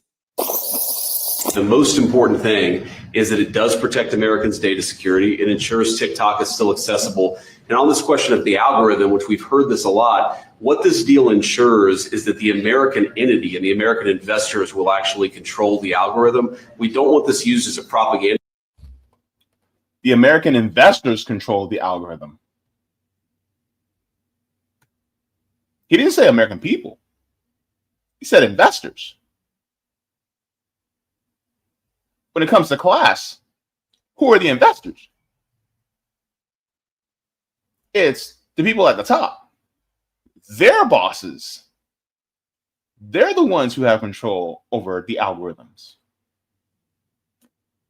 You guys ever wonder why many of us in independent media and left independent media, our channels are significantly smaller than many on the right? And I'm talking about the ones who are anti-duopoly left, post-duopoly left, the ones who reject both parties. You want to know why?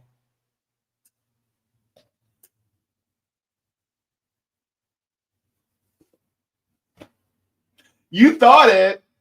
I know you did. All right, let's continue. Let's continue because I know you got the picture. You read my mind. Tool by any foreign government. We want to make sure that our people and our investors actually make these decisions based on what's good for their business, as opposed to what's good for another government's propaganda arm. So, what about U.S.'s propaganda arm? I'm sorry, but they don't want to talk about that. That's what we've done with this deal. I think it's very good for the American people. And as the president said, young people love this. We actually want everybody to access this, whether they're MAGA or not. We just want it to be fair. We want it to be fair to everybody. And we think that's what's going to happen with this new arrangement. So, Mr. President and Mr. Vice President, the U.S. company could change the algorithm to push different content? Is that? The U.S. company will have control over how the algorithm pushes content to users. And that was a very important part of it. We thought it was necessary for the national security element of the law. We also just think it's important to protect American users. Again, we want users to use this platform the way they want to. We want the business to make decisions about content based on the interests of the business and based on the interests of the users. And that's what we think will happen with this new arrangement. And they're paying a lot of money. And I think hopefully it's going to be a great deal. They're very sophisticated. Trump had to open his big fat mouth, didn't he? Yeah, people. You'll see a list. Have you seen a list yet of the people? Well, you've been reading about it. So this is what's happening now. And this is why they're becoming scared. And as of recently, Bibi Netanyahu came once again to the United States. A lot of people are saying, well, that's the real president of the United States. I look at it like this. Bibi Netanyahu is like Darth Vader. Donald Trump is like Grand Moff Tarkin. They both serve to the pleasure of the emperor. Who's the emperor? It's not Donald Trump, and it's not Bibi Netanyahu. They are the managers of it all, but they're not the owner. The person who's above them, you don't know their name. And it's a small group of people. And they are the ones who own the big banks, the central banks.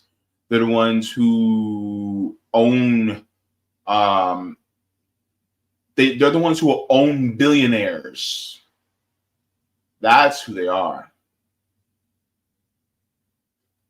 And so when we say that Israel owns the US or the US owns Israel, it's like, that's like saying, well, Israel is the manager of the United States, or the United States is the manager of Israel. You know, that's more appropriate because they both are under one owner. They both have one boss. The ultimate top of that obelisk is not Israel or the United States. It's somebody who does not want, who they don't want you to know who they are. That's who it is. And it's a collection of them because they all believe in it. So this is why I talk about how scary this is for Zionists, especially because they are becoming more upset that the United States is doing this. And now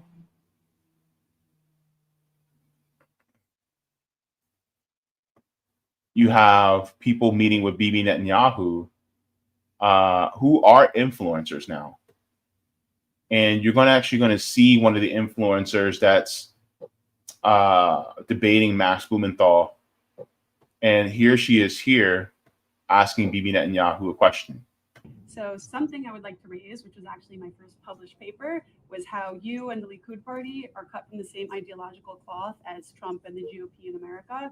And so specifically with Charlie Kirk's assassination, who was a big mentor of mine, who's my first mentor in the space, evangelicals, from all my research, evangelicals are the reason that Israel has been supported in public sphere outside of just Jews.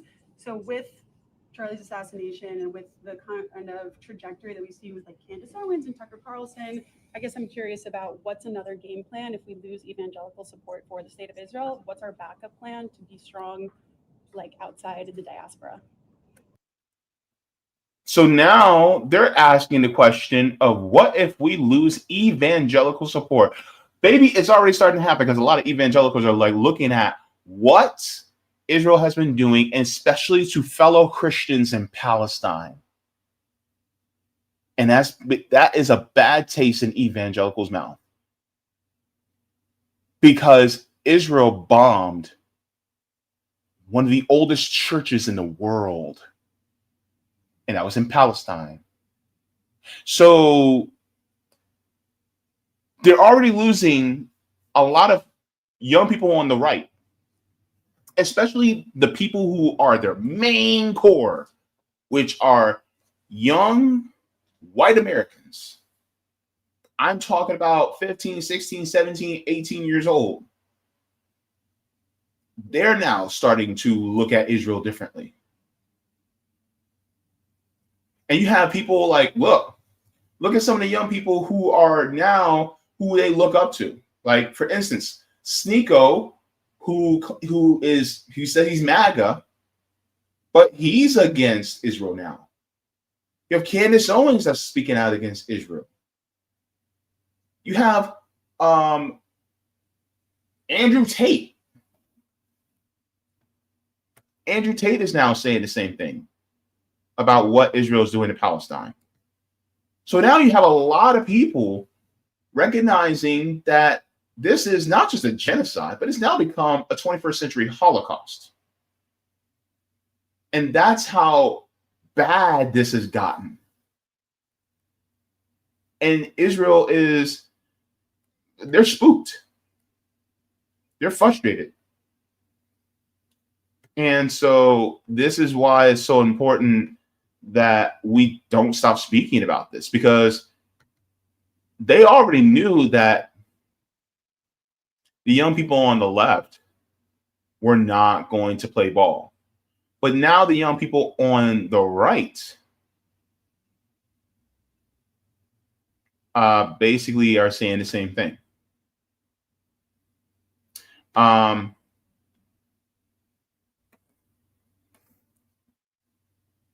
Here's Candace Owens. Candace Owens says, I love that Bibi Netanyahu was asked how to combat Candace Owens and Tucker Carlson, and his answer was effectively, we have to buy TikTok. Like, it has never once occurred to these people to simply stop murdering people and maybe start telling the truth. Not even an option. And of course, it's not going to be an option. And yes, Candace Owens in this instance is correct, right? I have a lot that I disagree with Candace Owens on, but she's correct on this. The thing is, it's like stop killing people, and maybe, just maybe, people will start looking at you more favorably. But you don't. And we've talked about, and many people have talked about, the Greater Israel Project, and really it's just a project of trying to increase real estate within the region, ethnically cleanse and kick out all the Palestinians from the area so that they can access that land, so they can make billions of dollars off of it, and also get the natural gas that is under the feet of the Palestinians in Gaza, as well as get the millions of tons of barrels of oil that's off the coast of Gaza in the Mediterranean. And this is all what it's about. Always follow the money. Do not sit here and go, oh, well, they just want it because it's biblically theirs. No, baby. Religion has nothing to do with it. Theodor Herzl, who is the father of Zionism, was an atheist. He had nothing to do with religious right. It had nothing to do with returning to your holy land. It had everything to do with settler colonialism. And when people tell you, oh, well, we need, they don't want to work with us. They don't want to, the Palestinians don't want to be united with us. The Palestinians have been united with Jewish people for hundreds and hundreds and hundreds of years. There was never some big, huge conflict between them that separated them. In fact, up until the Nakba that happened in 1948, Palestinians were not just Muslim, they were also Christian, Jewish. Some of them were atheists and secular. Didn't matter. They all lived together in peace. But then what happened? The Nakba happened. And so when it comes to us thinking that, oh, the Palestinians are just unreasonable, no, it's not that at all. In fact, the Palestinians, a lot of them are Jewish. So it had nothing to do with religion. It had everything to do with taking over land that did not belong to those people who took it over and stealing it. It's about land theft. That's ultimately what it's about.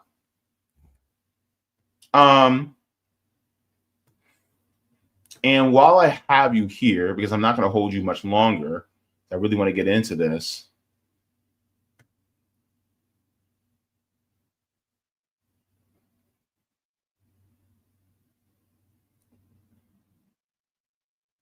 They're trying to do what they can to try to drum up support in Israel. And on TikTok. And I bet you a lot of people are now clowning them. I wouldn't be surprised.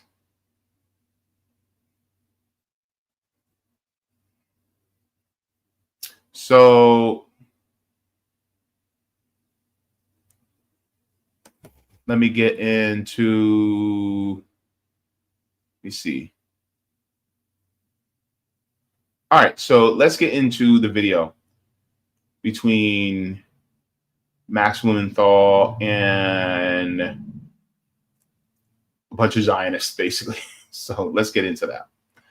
and let's react, because Max Blumenthal handled. He handled. See. So let's get into this. I might as well start off with the intro because I think it's important.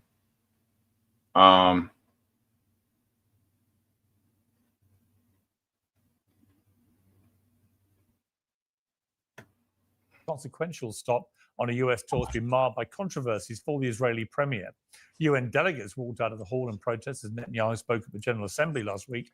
Yesterday, he was forced to respond directly to claims that he openly boasted about controlling the United States. He's running around. This is a fact. I'm not guessing about this because I talked to people he said it to. Is running around the Middle East, his region, and his own country and telling people point blank, just stating it, I control the United States. I control Donald Trump. I don't decide a thing for President Trump. He is the most independent leader, an amazing leader that I've seen in all my years, and I think many people in the world see that. So the idea that I, in any ways that I boast that I control him, that's ridiculous. It's a lie, and I never. Not only did I not say it, I don't think it. He may not control Donald Trump, but he would apparently like to control social media. Netanyahu met a group of pro-Israel influencers on the sidelines of the UN Assembly, telling them that a Trump-backed deal for American investors to buy a share of TikTok could turn the platform into an Israeli weapon.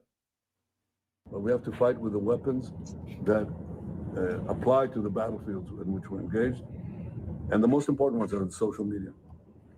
And the most important purchase that is going on right now is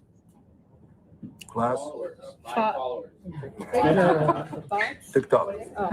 TikTok, number one. And I hope it goes through because it can be consequential. And the other one, what's the other one? That's most important. X. X. Exactly. Very good. And, so we have to talk to Elon. He's not an enemy. Hang on. So let's stop there for a second. Taking over TikTok doesn't necessarily mean that you will shift the move. And why do I say that? Because ultimately, young people aren't stupid. They know exactly what's happening. And so they are shifting accordingly. I want to share with you guys something. There's a new app now called Upscroll, which is basically kind of like TikTok and Instagram put together. But it was developed by Palestinians in tech. And basically they said they're sick and tired of billionaires being able to call the shots when it comes to algorithms and throttling voices who call for liberation of people, around the world. And so they decided to make an app. It's already available in the App Store. It's all, and by the way, this is by no means a promotion for it at all. I'm just saying that I'm on there because I foresee a pretty big exodus on TikTok because they're going to mess up the algorithm. Because it was doing fine under ByteDance, and now they're messing things up. And now instead of TikTok being shut down, people are going to walk away. And so, if you guys want to upload and get Upscrolled, I'm on there. That's my page, on there. Just go, the usual username that I have, Jaybefaunt. And look, I'm telling you right now, the toothpaste is out of the tube now. There's no putting it back. So you can take over TikTok all you want. You can pressure Elon all you want, but we know the truth now. It's out there. And so no matter what you do, you're not going to win. You're not going to take back the narrative war. And there will be other, if you continue this, TikTok just may go the way of MySpace. Where they at now? Where they at though? Where they at though? You know what I mean? That's basically how it is. But anyways, I'm sick and tired of listening to Bibi Netanyahu for all this crap. But anyway, let's continue. Reaction to those comments on X has been, to put it mildly, deeply divided. And the same can be said about the bombshell news that James Comey has been indicted for perjury. Depending on where you stand, the prosecution of a former FBI director is either justice being done, evidence of creeping autocracy, or a sad consequence of illegal warfare, which began as an attack on Donald Trump. Well, joining me to debate all this is former Deputy Press Secretary and host of Katie Miller podcast, Katie Miller, pro-Israel influencer Deborah Lee, Grey Zone Editor-in-Chief Max Blumenthal, host of Indisputable at the Young Turks, Dr. Rashad Richie, plus the legal scholar and author of The Preventative State, Alan Dershowitz. Well, welcome to all of you.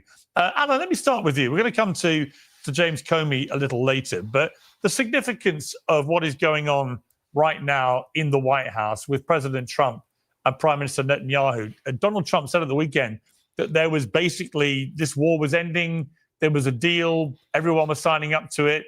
Others are more skeptical. What is your sense about where we are? Well, I had time to speak to Benjamin Netanyahu both at the United Nations and at a dinner. Afterward, we had private time together. I can assure you of one thing, that Prime Minister Netanyahu has never said that he controls the United States or anything like it. He has said that there's a great alliance and he has respect for Donald Trump. Of course, he says that the social media are very important. I think Benjamin Netanyahu was desperate to get a good deal, a deal that will allow both the hostages to come back and his coalition to survive. But by the way, even if his coalition doesn't survive, there are now enough people outside of his coalition who support this deal that would come into a coalition, even if the right wing left. So I'm now more optimistic about the possibility that Israel, at least, can accept the 21-point deal than I have been in the past. Now, whether Hamas accepts it or not remains to be seen. But I think we're probably closer to a potential deal today, this hour, than we have been for a long time. Okay. So let me include something here, because this is one of the things that Alan Dershowitz is not including, is that whenever there was a deal that was going to be made, Israel ended up rejecting the deal, or they made a deal so horrendous that Hamas really, and by Hamas, I'm talking about there's wings. There's actually the political wing of Hamas, and then there's the paramilitary side of Hamas. But the political wing of Hamas, they were like, yeah, this is completely all in favor of Israel, and it doesn't benefit us at all. And so, of course, if there is a rejection by them, then they say no. But for the most part, a lot of the rejections have actually happened because of Israel.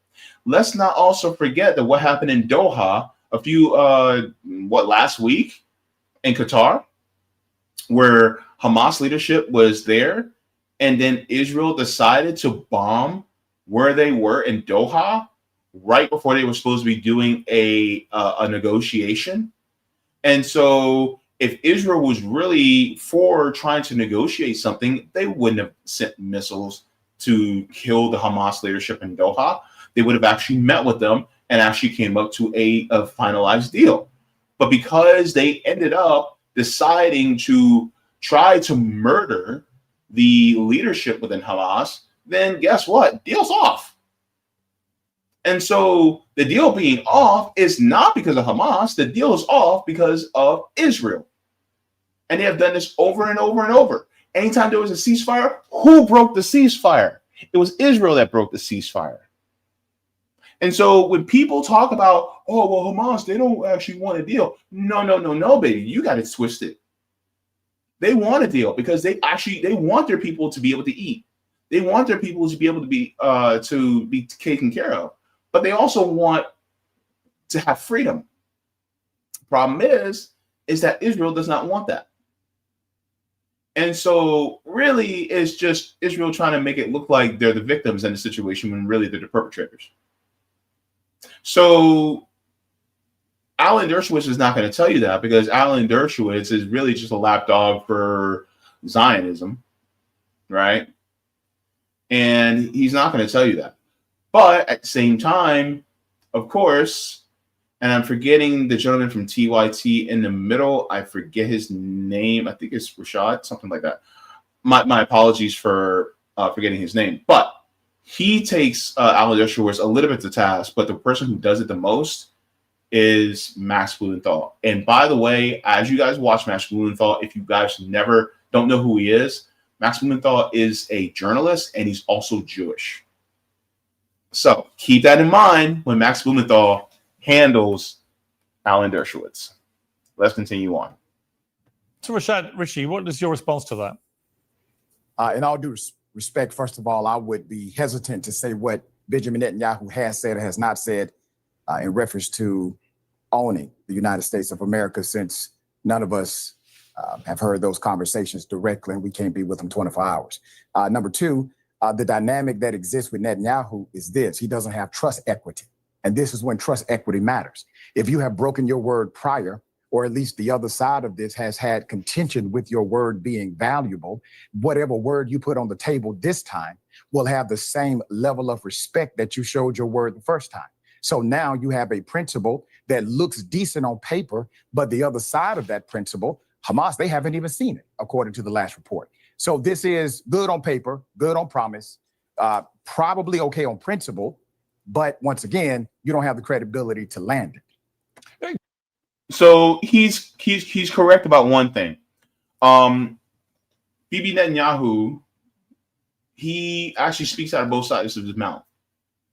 He'll talk about we need to reach a hostage deal. I'm sorry, but look, he's a war criminal. He is he's a monster. So I have no qualms about making fun of him, even in a sophomoric way. I'm sorry, but he goes, Hamas, they don't want a deal. They just want to kill everyone who is Jewish within the only democracy in the Middle East, right? When in reality, no, that's not true. And with somebody like Benjamin Netanyahu, he'll say that he wants a hostage deal to be agreed on, but then when they get even within a few inches or a few feet away from an actual agreement on a deal, what happens? Israel tears it apart. So ultimately, it's really, the problem is not just Benjamin Netanyahu, not just the Likud government. It is really the whole of Israel itself. Because the Zionist project wants everything and leaves nothing. Nothing for the people who have been inhabiting that land for hundreds and hundreds and hundreds of years.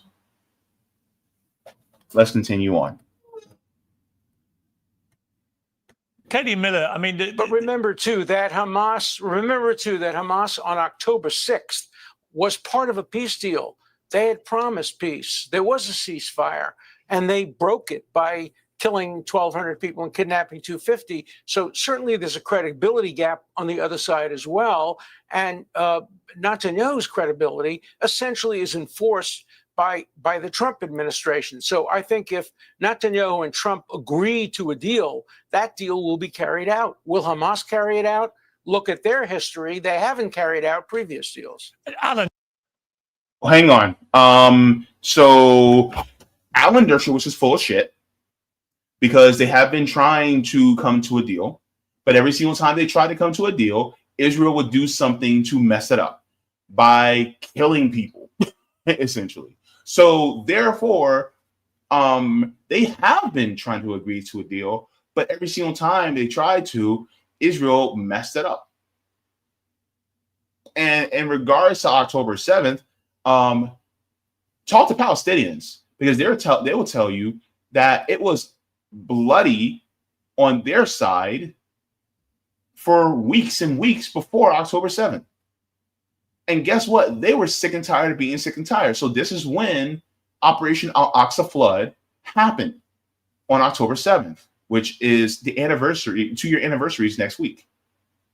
So that's why it happened, because they were sick and tired of being sick and tired. And you have this nuclear-powered military force that is forcing you into apartheid and an open air concentration camp where you are put on a caloric diet, where your electricity, your fuel, your water, everything in your life is overseen by the Israeli occupation forces. So therefore, when you did that, you put them in a place where they had no choice but to seek liberation by any means necessary. And this is exactly what happened. So you can talk about hostage deals all you want, but if you really want to talk about the failure of hostage deals not being fulfilled, you need to talk to Bibi Netanyahu, you need to talk to the Likud government, and you also need to talk to all of Israel, including all of its citizens, who a majority of which want all Palestinians wiped off the map. That's who you need to talk to. Just on that, hang on one sec. Hang on one sec. I want to ask another question. On that one, hang on, please. Hang on. Alan, just on you raised. I'm going to respond to you, Alan. Well, you will get a chance in a moment, but I'm actually. And Rashad, you know what? Good on Rashad trying to respond. Now, I'll be honest with you. Piers should have let him respond. Piers should have let him. But, you know, Piers, even though he mildly critiqued Israel, and he whines about it now because he's like, well, Israelis are coming after me now for critiquing Israel. He's still doing his job. And he's still doing his job as basically capitulating to the powers that be. And the powers that be want Israel to exist. They want the Zionist project to exist. They want the settler colonialism to exist because it's more money for them. Anyway. Moderating the panel, so I will go first. Alan, I was curious what you thought, given all your legal background, about Israel's attack on the Hamas peace delegation, trying to work out what they thought of whatever the last offer was. In Doha, a country with 10,000 American troops right there, it seemed to me an utterly stupid and reckless act. It didn't work. It didn't kill any of the Hamas commanders. But why would Israel do that at such a critical stage of negotiations? Why would you talk about trust, but why would anyone on the Hamas side now have any trust with anybody on the other side if they think every time they're going to meet to consider a proposal, they're going to get killed? And that's the question that completely tore apart Alan Dershowitz's point. Now, I do have to give it to Piers Morgan on this one. That question is like, okay, you want to talk about trust? They were about to reach a deal last week, about 10 days ago. So what do you say about that now, Alan? You know, listen to what Alan says. Oh, Lord. Remember, there's a precedent for this. The United States, without permission of Pakistan, went after Osama bin Laden and killed him on Pakistani territory. But he wasn't involved in any peace process. No. But when a country to me, it's honestly, Alan, with respect, Alan, there are two questions. I do find the bin Laden analogy utterly fatuous. Everyone's used it on the Israeli side. And I'm like, hang on. Legally, it's not. No, but he wasn't. Yeah. But the point being, Osama bin Laden, at the time he was taken out, and by the way, thank God he was, and absolutely amazing that the Navy SEALs went in and took him out. Great. But let's not pretend that he was involved in any active negotiations with the United States over any peace deal. Obviously, he wasn't. So the parallel to me is completely different. I just cannot get my head round the thought process of Prime Minister Netanyahu at the crucial moment of negotiations thinks it's a good idea to attack Qatar and to try and take out all the Hamas negotiating team. No one can explain to me why that was a good idea.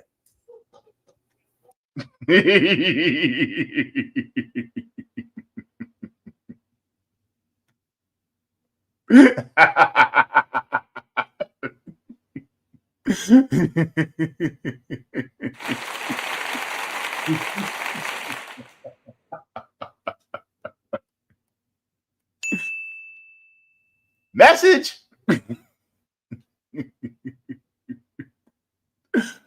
Oh gosh, let's continue. It was not a good idea. The question is, was it legal? And the answer was, yes, it was legal. When you're harboring criminals and murderers, it is legal to cross over into borders. Yeah, and I do didn't ask if it was targeted attacks. legal. Was it wise? No. Was it wise? No. Had it succeeded, by the way, I think President Trump would have applauded it, and many people in the world would have applauded it. When Israel does something like that, it darn well better succeed, as it did with Iran. It failed in Qatar, and that certainly suggests that it was not a good idea. So, no, I don't. So hang on. He said it's legal to go after killers and murderers. Here's the thing.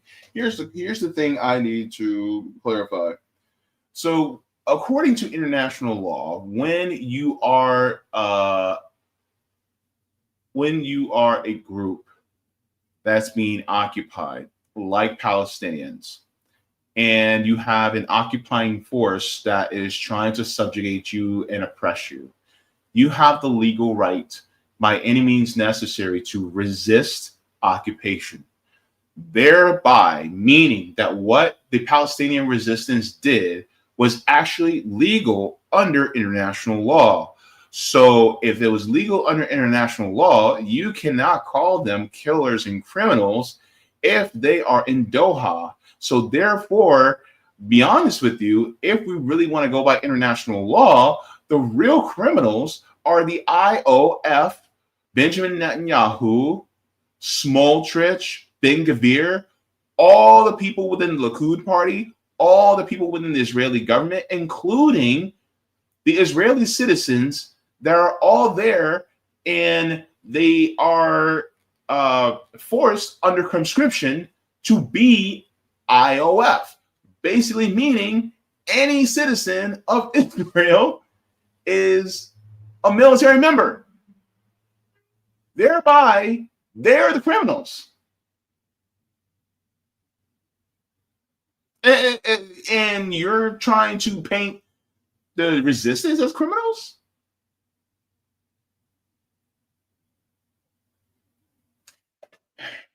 I'm not even a lawyer, and I can understand that. Alan Dershowitz,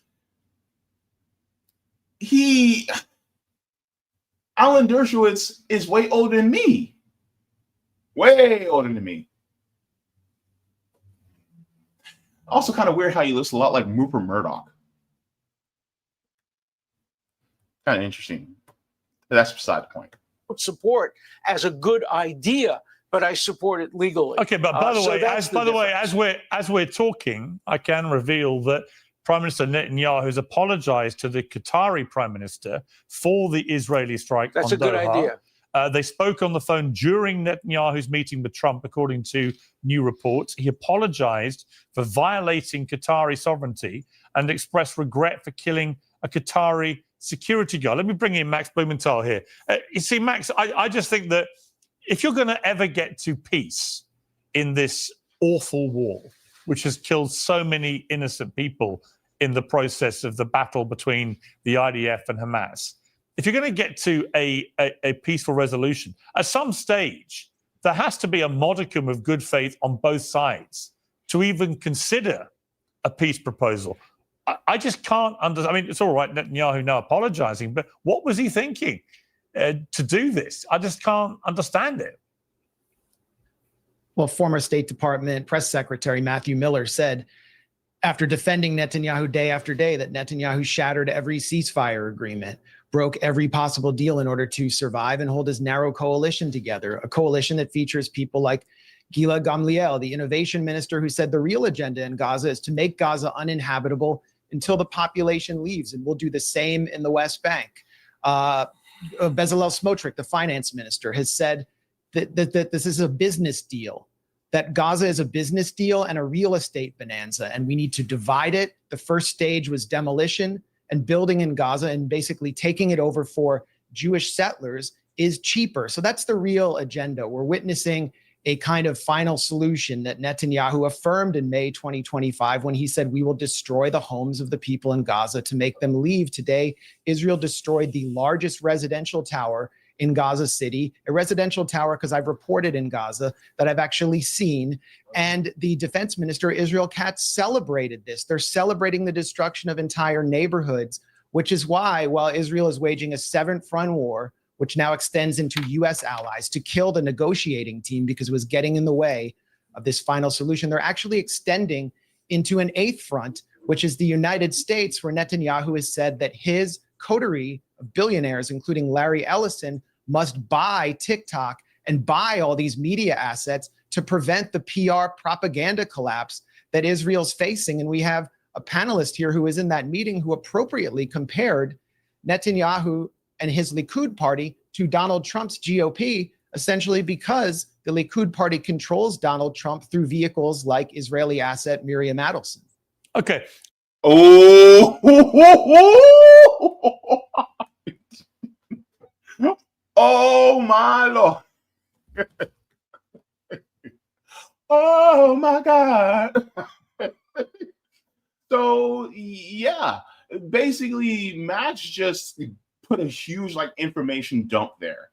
And one of the things in that information that he basically talked about is how really it's just about a bunch of real estate development, as well as, and you guys can look this up, about how there are billions of tons of, you have the natural gas that's underneath Gaza, and then also you have the millions of barrels of oil that is off the coast of Gaza in the Mediterranean. And also on top of that, they also want to build a canal that rivals the Suez Canal so that they can be able to have their ships go through there as well. So ultimately, this is about money. This has nothing to do about spirituality. It has nothing to do about religion. It has nothing to do about the promised land, because the Israel of the Bible is not the same as the Israel of today. And so with that being said, when anybody tries to make that argument, look, give them the facts. Look up who Theodore Herzl was. Theodore Herzl was an atheist. He was the father of Zionism, and it was really, and Zionism, really, to be honest with you, to occupy a completely different part of the world where a lot of these Jewish people who were European Jewish people, Zionism itself is anti-Semitic, because ultimately the people in Europe wanted the Jewish people out of there, and so they wanted to ship them off to anywhere else in the world they can go. And that's ultimately where it was about. And by the way, when it comes to World War II, the Palestinians had nothing to do with what happened to the Jewish people in World War II. That's a fact. And so when people talk about, oh my God, well, we were trying to come here from World War II. Look, World War II ended, and then Germany could have carved out a part of Germany for the Jewish people so that they can have their own place. But that's not what they did, because ultimately they still didn't want them there. Neither did the British, right? And so we gotta set that right there. But then he called out, remember that young lady that we saw, that I showed you guys, that was sitting right directly in front of Netanyahu and was basically asking about what happens, what's our plan if we lose evangelical support? She is right there in the upper right-hand corner. That's her. And the lady that's in the upper middle is the wife of Stephen Miller in the Trump administration. So it's getting deep, y'all. It's getting deep. And she's about to chime in now. And Lord, oh Lord, let's hear what she has to say. Katie, I'm going to come to you, because I was going to come to you before I went back to Alan. Said I will come to you, but just on that point about that meeting, Deborah Lee, you were in the Netanyahu influencer meeting. Do you recognize the characterization that Max just put up for that? I think everything that Max is saying is just honestly hysterical, because it is so two-sided. Max, you are directly funded by Iran, Russia, and Qatar. The organization that you work for is directly That's a huge lie. Oh my gosh. She said, you're paid by Iran. You're paid by Iran. It's like, okay, ma'am, where's the evidence? Where's the evidence for that? Anyway, let's continue. I think everything that Max is saying is just honestly hysterical because it is so two-sided. I thought it was would be one-sided. First of all, it's two-sided because there's two sides to every story. Interesting choice of words. Anyway. Max, you are directly funded by Iran, Russia, and Qatar. The organization that you work for is That's a huge lie. That's a lie. From the Iranian play TV that is proven from your own documents. It is proven that is you have received money. I've never received $1 from Israel or the Israeli government, whereas your company, Gray Zone, is directly, this is not liable. It has been proven in documents from your own company. But at the intro, violating U.S. sanctions. Yes, you claim that your organization, Gray Zone, simply runs off readers donating money, but that is not true, and that is absolutely not true because it's been proven. And Piers, I just wanted to address what you said on the intro of this, that Bibi was saying that he needs to buy TikTok and that make it an Israeli weapon. I was in that meeting. I posted the video. The video that you played was my video. If you watch the video for yourself, he never said that. I was asking Bibi about what do we do in the wake of Charlie Kirk's assassination and the rise of the woke right with people like Candace Owens and Tucker Carlson creating chaos online, even with things like Tyler Robinson saying that he wasn't the assassin when he's confessed to it, trying to get a mistrial for him and not get justice for Charlie Kirk. So I was asking Bibi, because I wrote a paper when I was in college, as Max mentioned, about the similarities between the GOP party and the identities and the values of the Republican Party under Trump, and how the Likud party in Israel under Benjamin Netanyahu has similar ideologies and values, and they're cut from the same ideological cloth. I didn't say that the Likud party controls the GOP. I literally wrote that they just have similar ideological values, which I hold as a conservative Jew. So as far as buying TikTok, we saw in that video, every single person here and nearly every single commentator agrees. I've never received $1, so that's a cheap shot. Keep trying. My bank accounts. You wouldn't even be here if Netanyahu hadn't bought you. I'm still talking.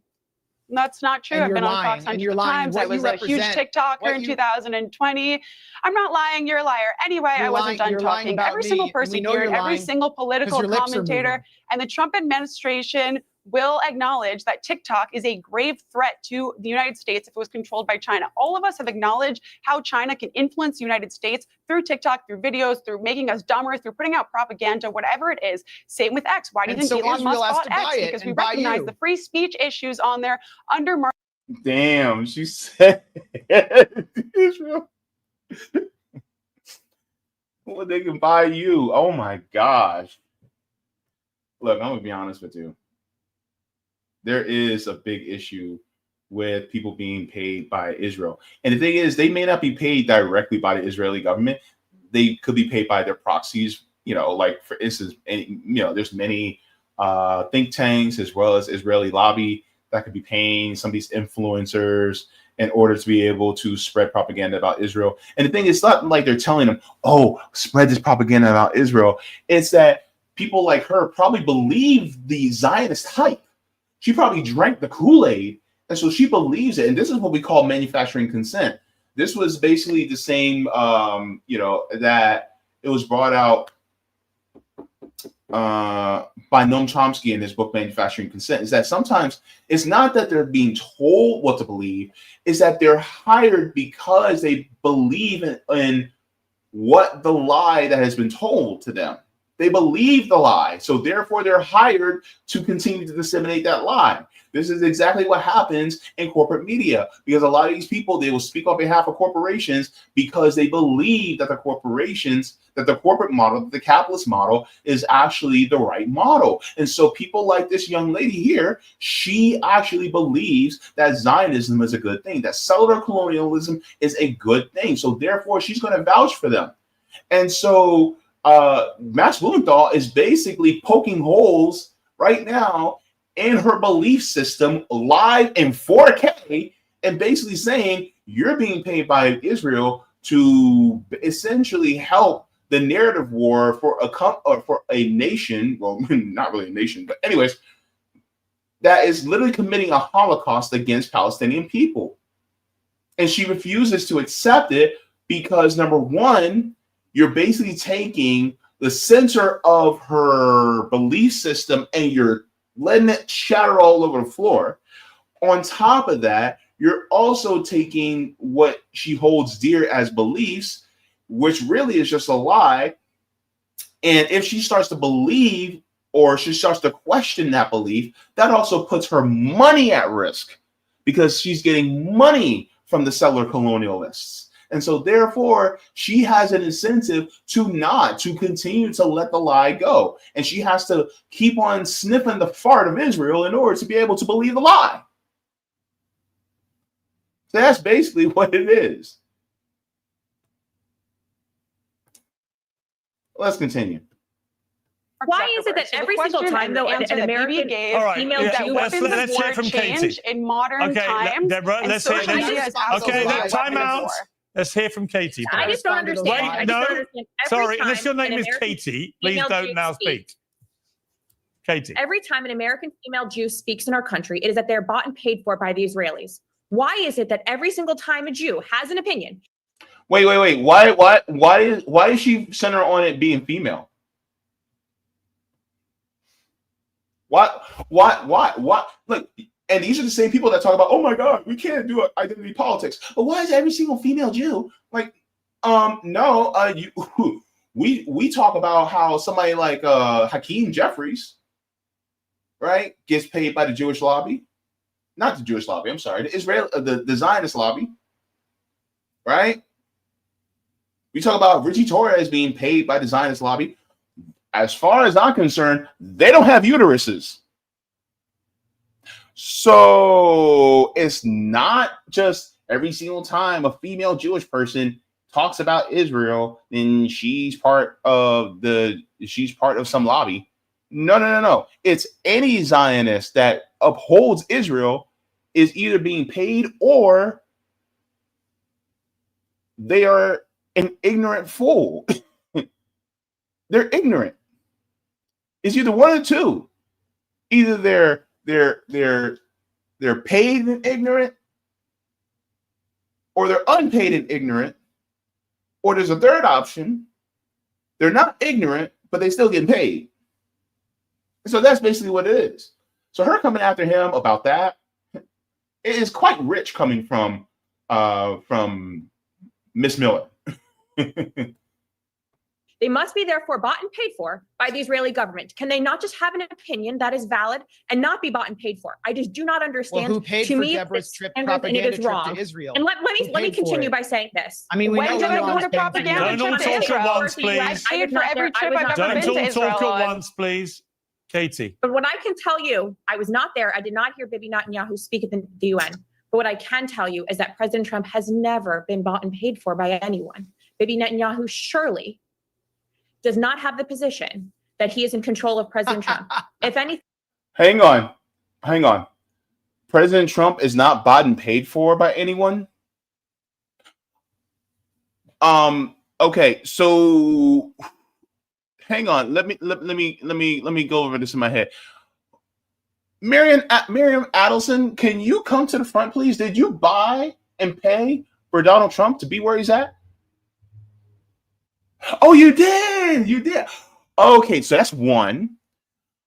Elon Musk, did you buy and pay for Donald Trump to be where he's at? Oh, you did too. Oh, goodness, you guys actually bought and paid for Donald Trump? You mean to tell me that Donald Trump is for sale just like Kamala Harris? That's right. I said just like Kamala Harris because they're all part of the same damn club. This is why I talk about both parties are trash. Oh, you thought this was going to be a Democrat channel? Nope. No, see, here's the thing. We got to call it all out. Welcome to the Jaybefaunt channel. My name is Jaybefaunt L'Oreal. I'm your host. So that's the thing. Like, for instance, and people are going to sit here and look at Max Blumenthal, and they're going to think, oh, he's some liberal. Nope, not at all. Wrong guy. And so it's rich coming from some of these guys. But anyway, Trump has proven that he has walked away multiple times. If you believe that Bibi Netanyahu apologized to Qatar on his own free will today, I can assure you that is not the case. There's a reason why that phone call happened during his White House visit. It is because this president takes very seriously his commitment to the American people that they will not be dragged into any more foreign wars. And that includes with Israel. They won't be dragged into any more foreign wars. Hang on. So why in the world did the United States send missiles to Iran?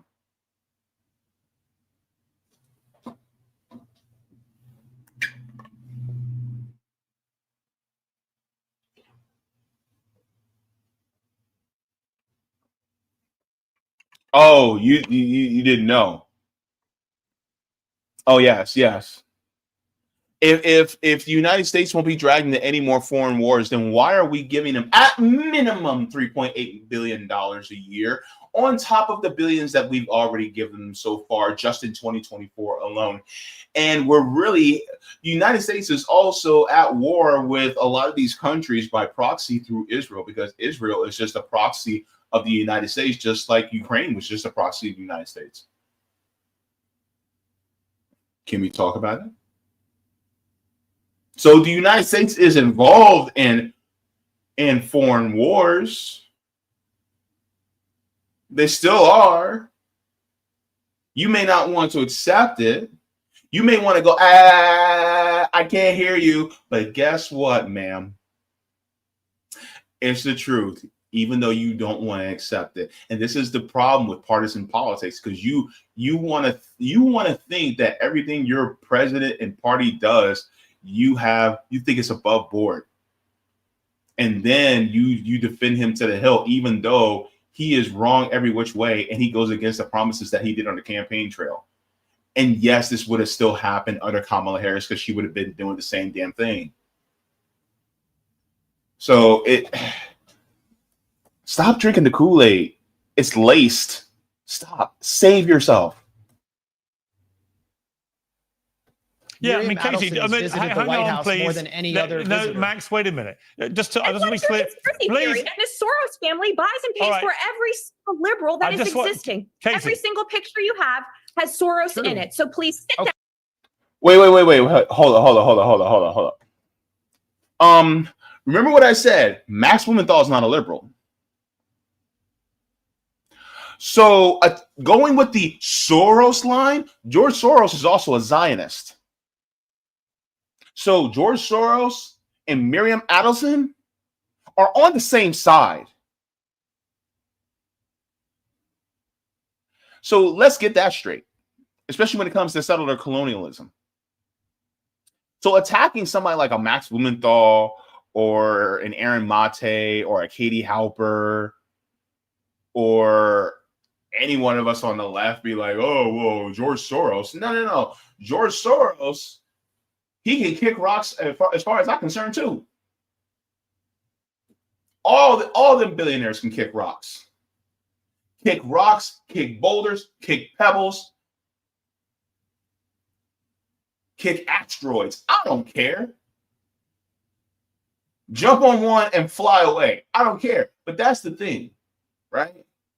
Coming after him for that? She didn't read up on who Max Blumenthal is? Oh, Lord. The ignorance is high here. Okay, but they're Americans. They're Americans. I mean, we're witnessing a foreign meddling operation with. Okay, hang on. We got to make sure we do this right, because has Soros in it. So please sit down. Okay, but they're Americans. Okay, hold up. Because Max Blumenthal is about to throw down the gauntlet, let's make this appropriate. All right. Ready and fight.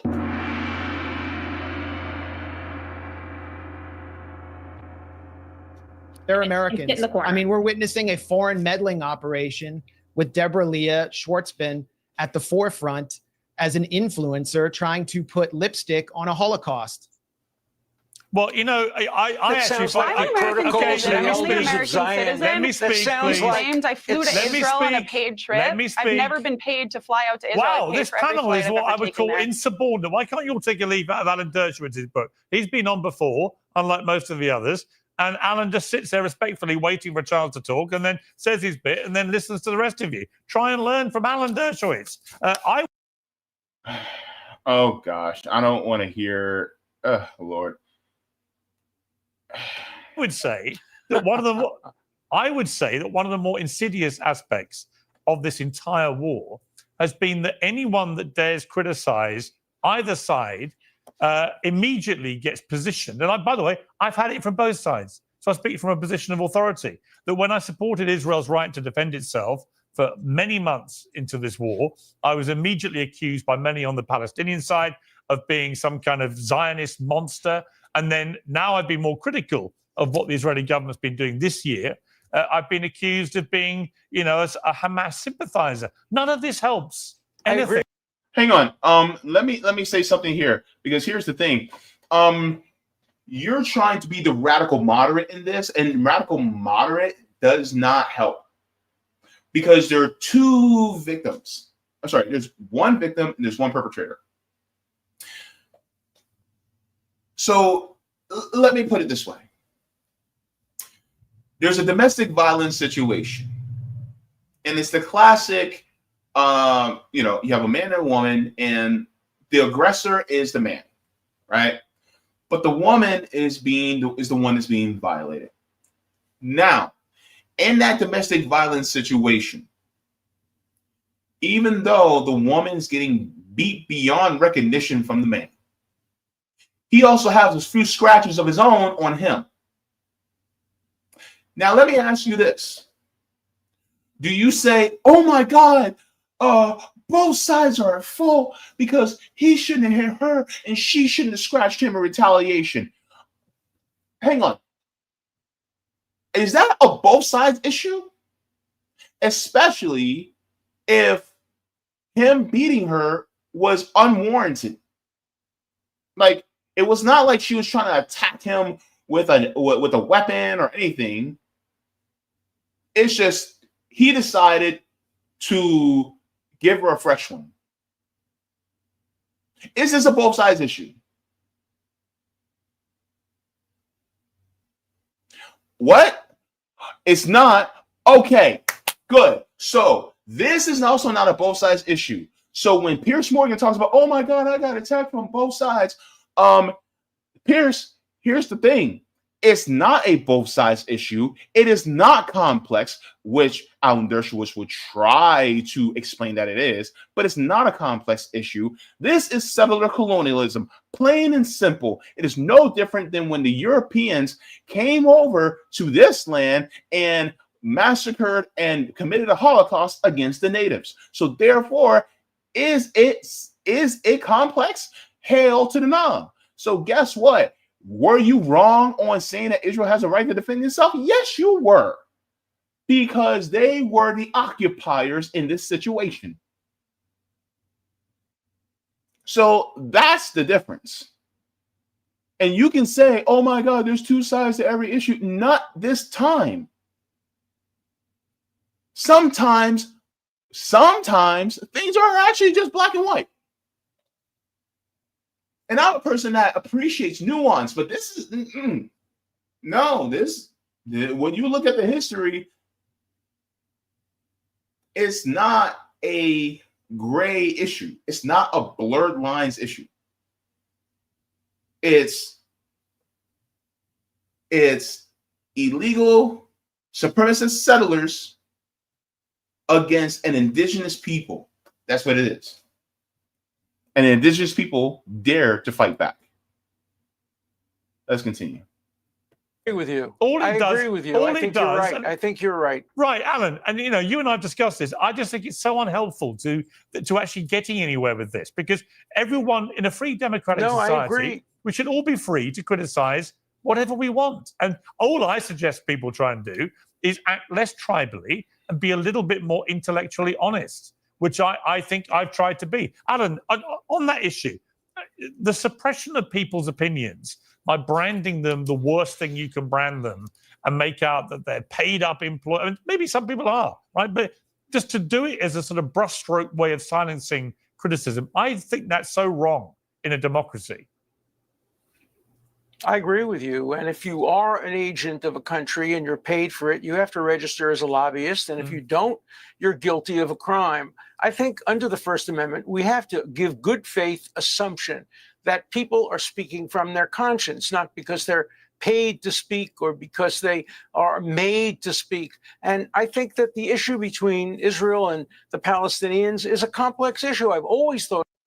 Remember what I just said? Remember what I just said?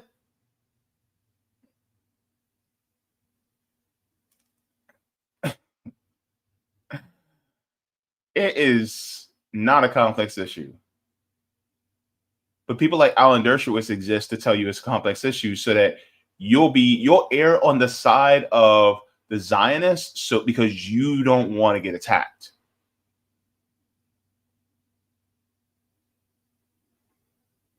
Anyway, let's continue. But it was a complex issue. I'm hoping maybe someday we can move to a real two-state solution where both sides can live in peace, because there are no people more intelligent, thoughtful, and industrious than the Palestinian people. And if they were free to work together with Israelis on high tech, they could turn their swords into plowshares and their atomic bombs into nuclear medicine. The potential for the Palestinians and the Israelis working together is absolutely limitless. The problem has been the leadership. And I think it's so important that there be direct negotiations between the people themselves. I think the vast majority of whom would like to see a peaceful solution, but it can't. Hang on. The fact is that before the occupation, they actually were working together peacefully. That's the issue. They were. Before the Nakba, they were actually peaceful. The problem is that you had a bunch of supremacists that came down that wanted to take the rest of the land for themselves that didn't belong to them. And then they kicked out, what was it, 285,000 Palestinians out of their homes? There are many Palestinians who still have the keys to their houses that got taken away from them.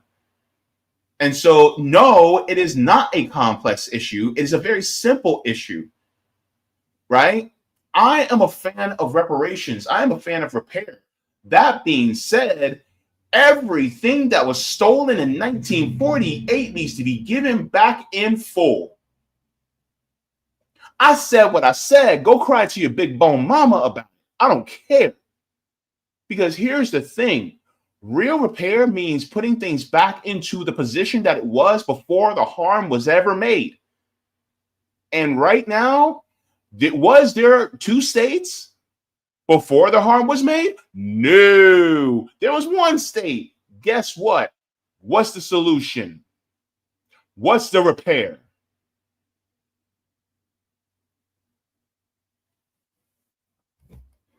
Alan Dershowitz. What a crock of shit.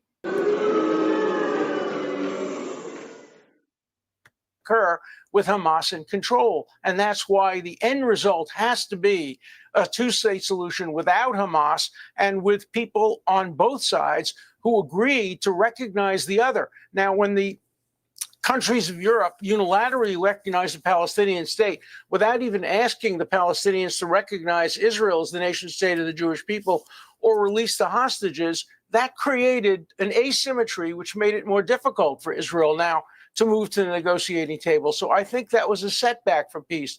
But I think, Piers, what you're doing is promoting peace, because I think you've been very honest when you've criticized Israel, very honest when you've criticized the other side, and you've brought people on who represent both sides of the issue as long as they're given an opportunity to talk. So congratulations, Piers.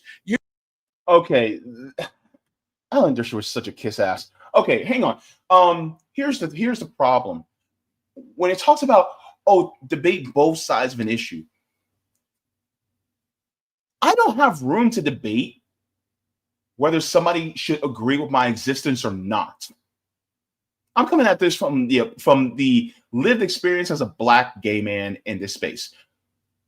If we have to debate my existence, there is no debate.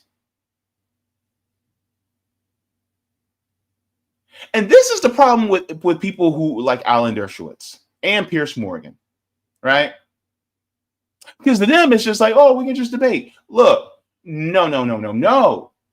Absolutely not. I'm not going to debate my existence. I'm not going to debate the existence of marginalized people, whether they should or shouldn't exist, whether they should or shouldn't be cleansed from the land. That's not up for debate. What kind of totalitarian, dystopian BS is this? And you're trying to dress it up as civil debate. That's not civil. That is not civil at all. And at this very moment, decorum goes out the damn window. What decorum? Stop. Ghetto time. Because here's the thing. I don't feel like, hold up. I know this white man ain't telling me and everybody out here with his millions of dollars that, oh, well, we should just have civil debate over human rights.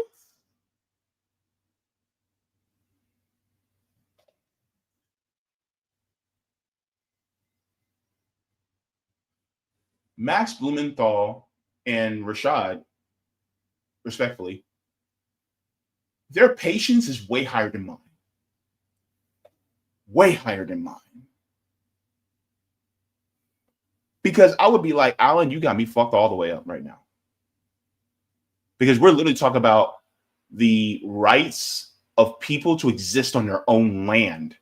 That is not up for debate. And the fact that you even think it should be up for debate means that you may need some re-education in solitude on an island somewhere in the Pacific, away from other people. Like,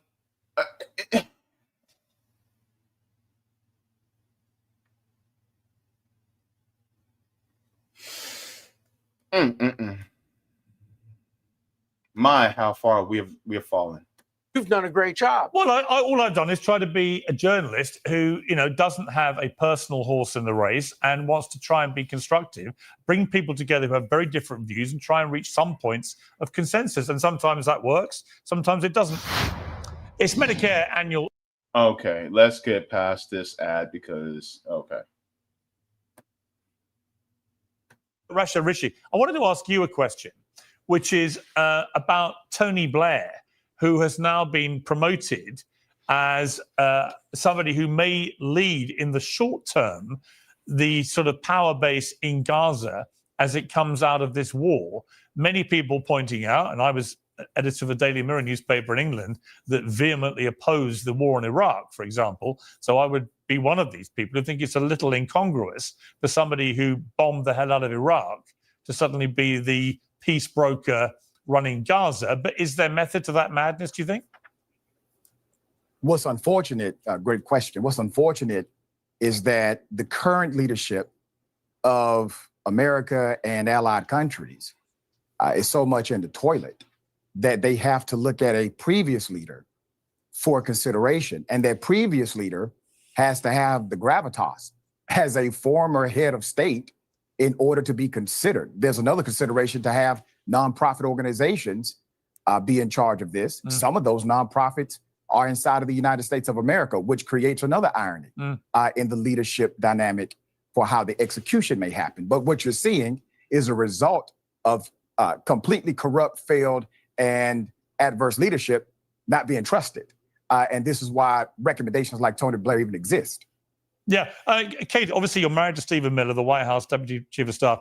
I met him for the first time in Qatar, at the Emir of Qatar state dinner for Donald Trump earlier this year. And we had a very nice chat, but I just was curious what you think about what happened in Doha with the Israeli strike, given the context of apparently Benjamin Netanyahu during the meeting with Trump actually telephoning the Qatari prime minister to apologize.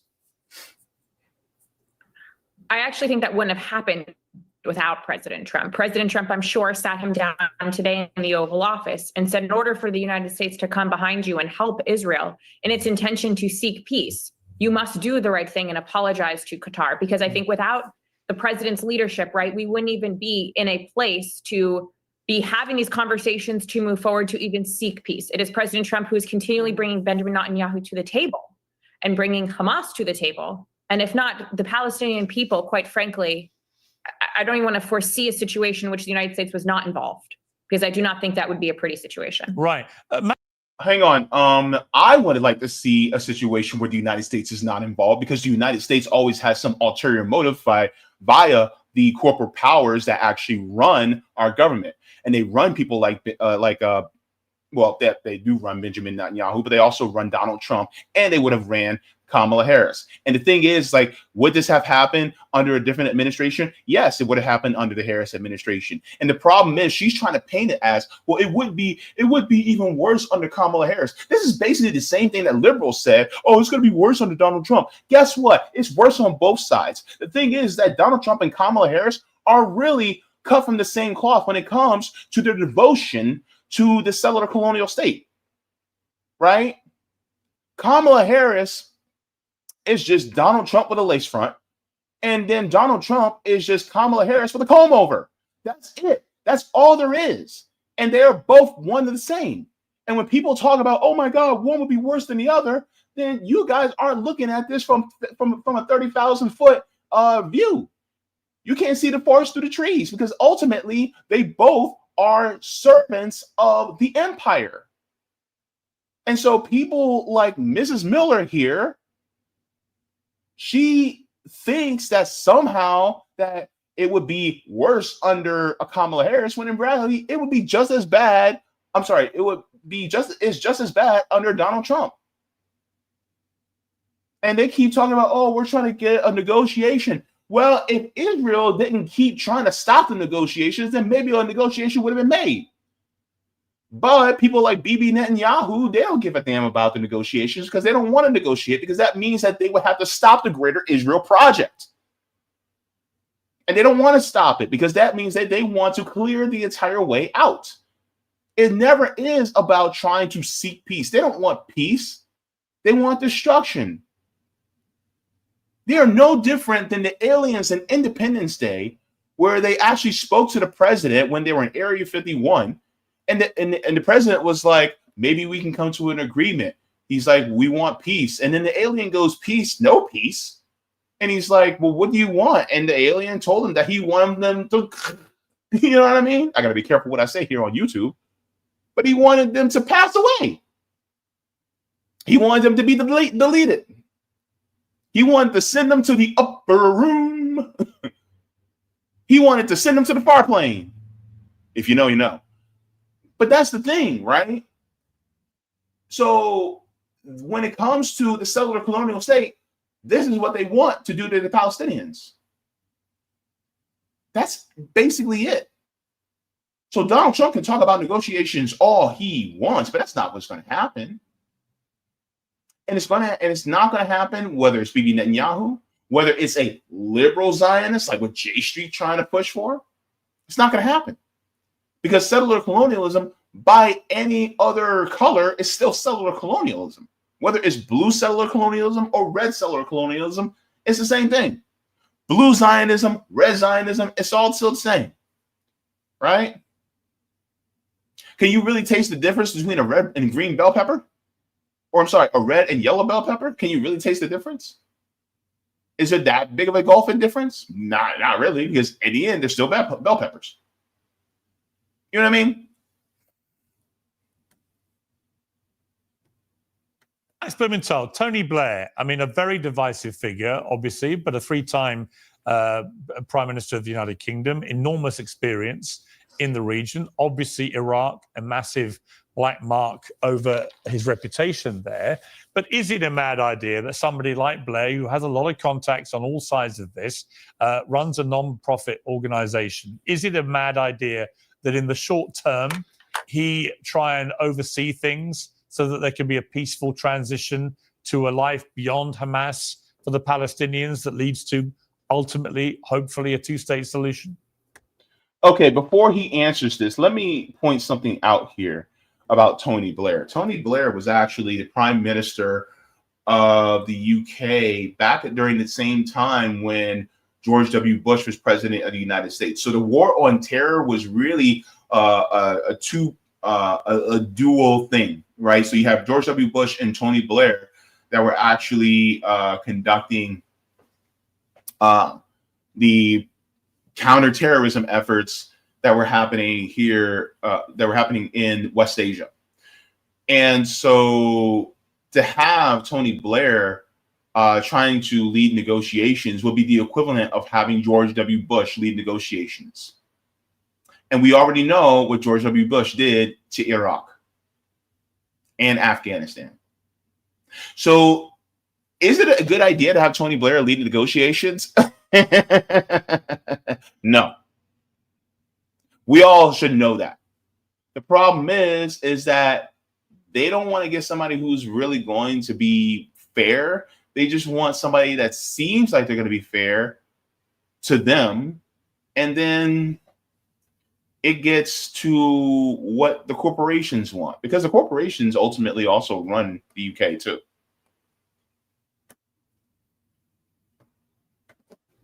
Well, just real quickly on the last point, I mean, the Trump administration was told in advance of the Israeli attack on Qatar. They didn't do anything to stop it, just as they. Well, apparently they were told once the attack was in play, and that did not give them any time to try and prevent anything.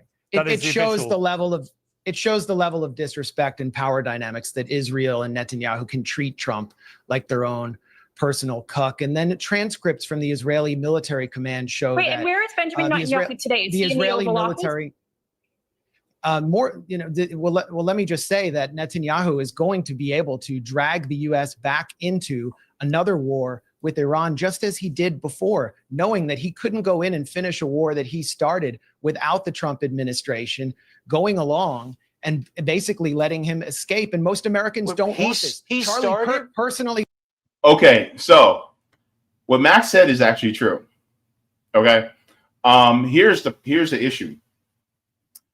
Back in 2000, was it 2000 or 2001?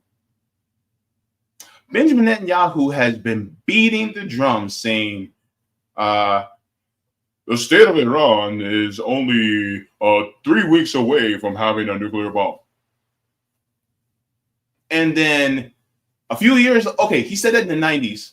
Then he said that in early 2000, Iran is only about a few days away from having a nuclear bomb.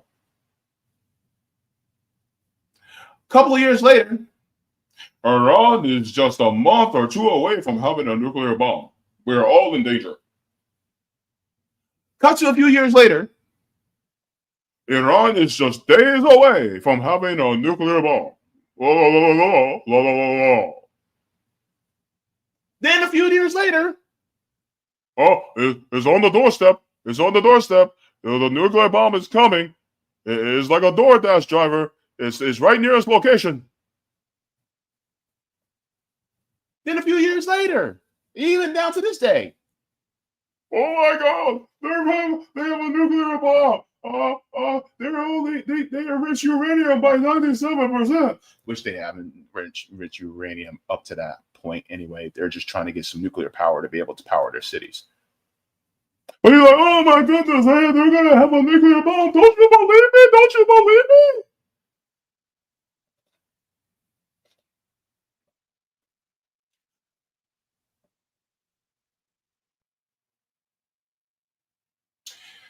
That walking, talking, war crime committing scrotum sack has been saying the same damn thing for about 30 years and it ain't even happened.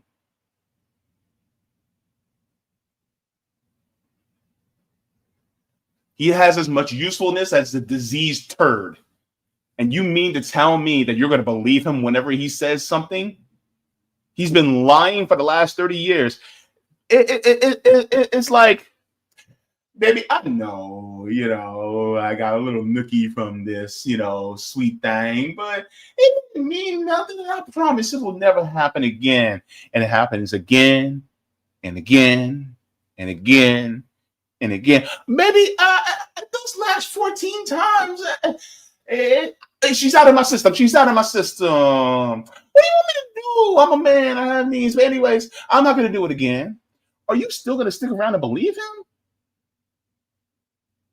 Look, like Rihanna said, you look so dumb right now, standing outside my house. That's the problem with somebody like a Benjamin Netanyahu. And people keep believing the lie.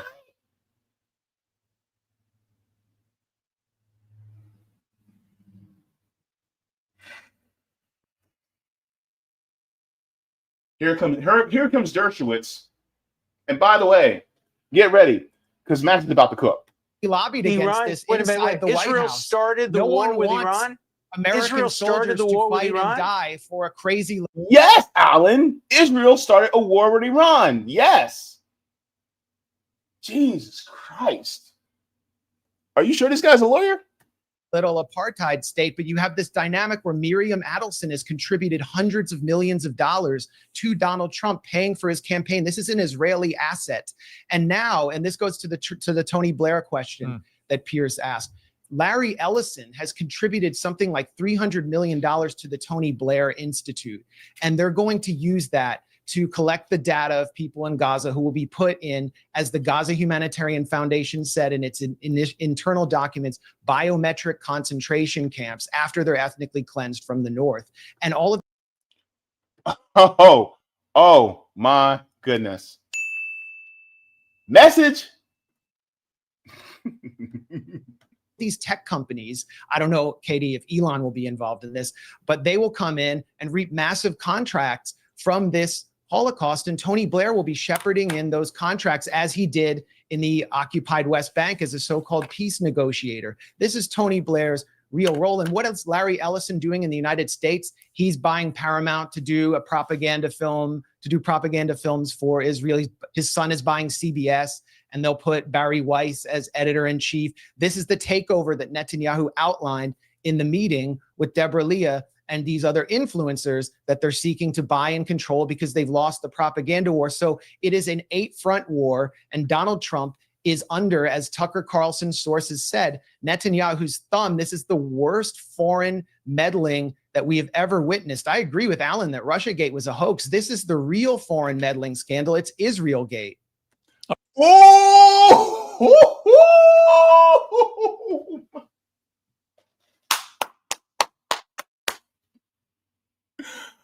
Oh my goodness. Oh my goodness. Russiagate was a hoax, but Israelgate is real. Oh, remember what I showed you guys in the beginning?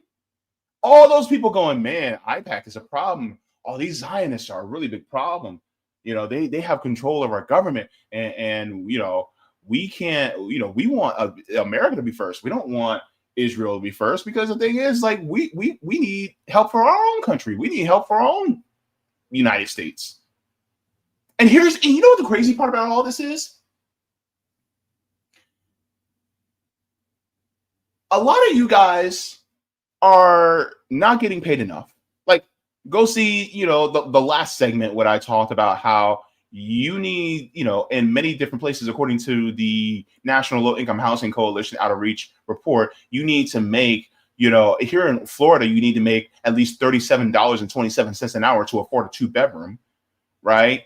You need to make a living wage in order to be able to afford a 2-bedroom apartment anywhere within this country, which is far and away above the minimum wage that exists in each state to state. And by the way, the federal minimum wage is still $7.25 an hour right now. And yet we want to send $3.8 billion at minimum. The reason why I say at minimum is because we have given way beyond that just in 2024 alone. But at minimum, $3.8 billion a year to Israel. And by the way, Israel has free healthcare. They also have free college. And they also have free childcare. And what do we have? We have zip, zero, zilch, nothing, nada. Yet, nothing. And yet, we're giving billions of dollars to a nation, not a nation, an entity that is literally committing a 21st century Holocaust on Black and brown people abroad. And yes, I say Black and brown people because everybody talks about the brown Palestinians, but nobody's talking about the Black Palestinians. And yes, there are Black Palestinians there too. So here's the thing. The problem is that we are now starting to wake up and realize this. And this has been the infiltration of our democratic system, or so-called democratic system that we thought that we had, and that Israel is literally doing, they are meddling in our elections. Because guess what? AIPAC, which is one of the biggest arms of the Israel lobby, literally funds a lot of our politicians, right? And of course, they're giving money to people like Donald Trump, but they also gave money to Joe Biden and Kamala Harris. They're giving money to many people who are in Congress. The state of Florida buys Israel bonds, and Palm Beach County, that county alone buys the most Israeli bonds in the world. That one county. And it's the same county that Jeffrey Epstein had his residence in. And it's also the same county that Mar-a-Lago is located. So when it comes to having a complete takeover of our government, Israel is literally influencing the United States. You do not have influence. Miriam Adelson has influence. Jonathan Greenblatt has influence. I'm blanking on his name already. I think it's not Robert Kraft. I'm thinking of what's his name? That other Bill Ackman. He has influence, right? You have all these people who have influence in our country on behalf of another state. This is why John F. Kennedy is gone. This is why you know what I mean? Because he wanted AIPAC to register as a foreign agent. That's why. And people like Charlie Kirk were actually questioning what Israel is doing before he got assassinated. Coincidence? Maybe. But that's the point. And so when people talk about, the United States is a free democratic country, I want you to stop and look at who pays for who. And I appreciate what Butch Ware said.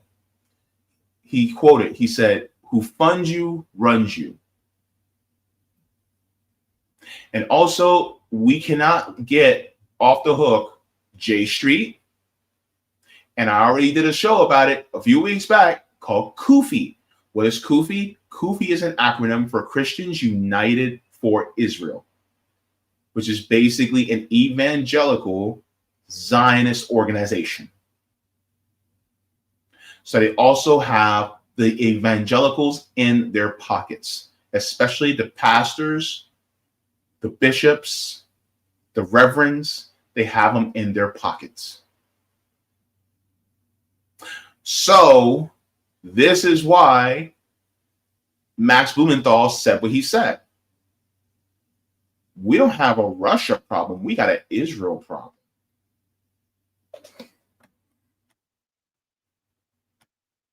All right, Alan, your response to that and to the Tony Blair report. Well, I like the idea of Tony Blair. He's not perfect, but he has a lot of credibility. He did a great job in Northern Ireland, and I think he may be the least worst solution, but I cannot avoid commenting about Max. I mean, basically, what he has said about, Jews controlling this sounds like it could have been say Jews. Part of the protocols of the elders. I didn't say Zion. Jews. He talks about it. All right, everybody. Let's begin. Ellison is not Israeli. He's a Jew. No, I said Zionist. He talks about Israel firsters Miriam like Adelson, yourselves. who's an American. Yeah, I'm not an Israel firster. I'm an American firster. You've dedicated your career to defending strongly Israel. Believes when you're not in defending democracy. Jeffrey Epstein, you're defending I've dedicated Israel. my career. Did you hear what he said? He said, wait. He said, When you're not defending Jeffrey Epstein, you're defending Israel. Oh,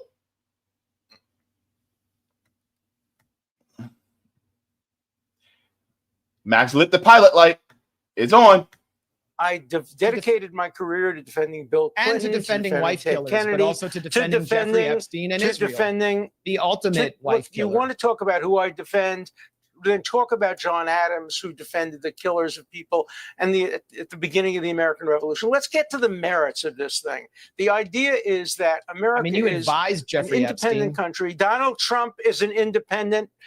What did you say? You were according to new Jeffrey emails Epstein? that have been. According to new emails that were reported by Bloomberg on the 26th of this month, you advised Jeffrey Epstein and wrote You advised. I was Jeffrey his lawyer. Jeffrey Epstein is a good person who does. I was many his good things. lawyer.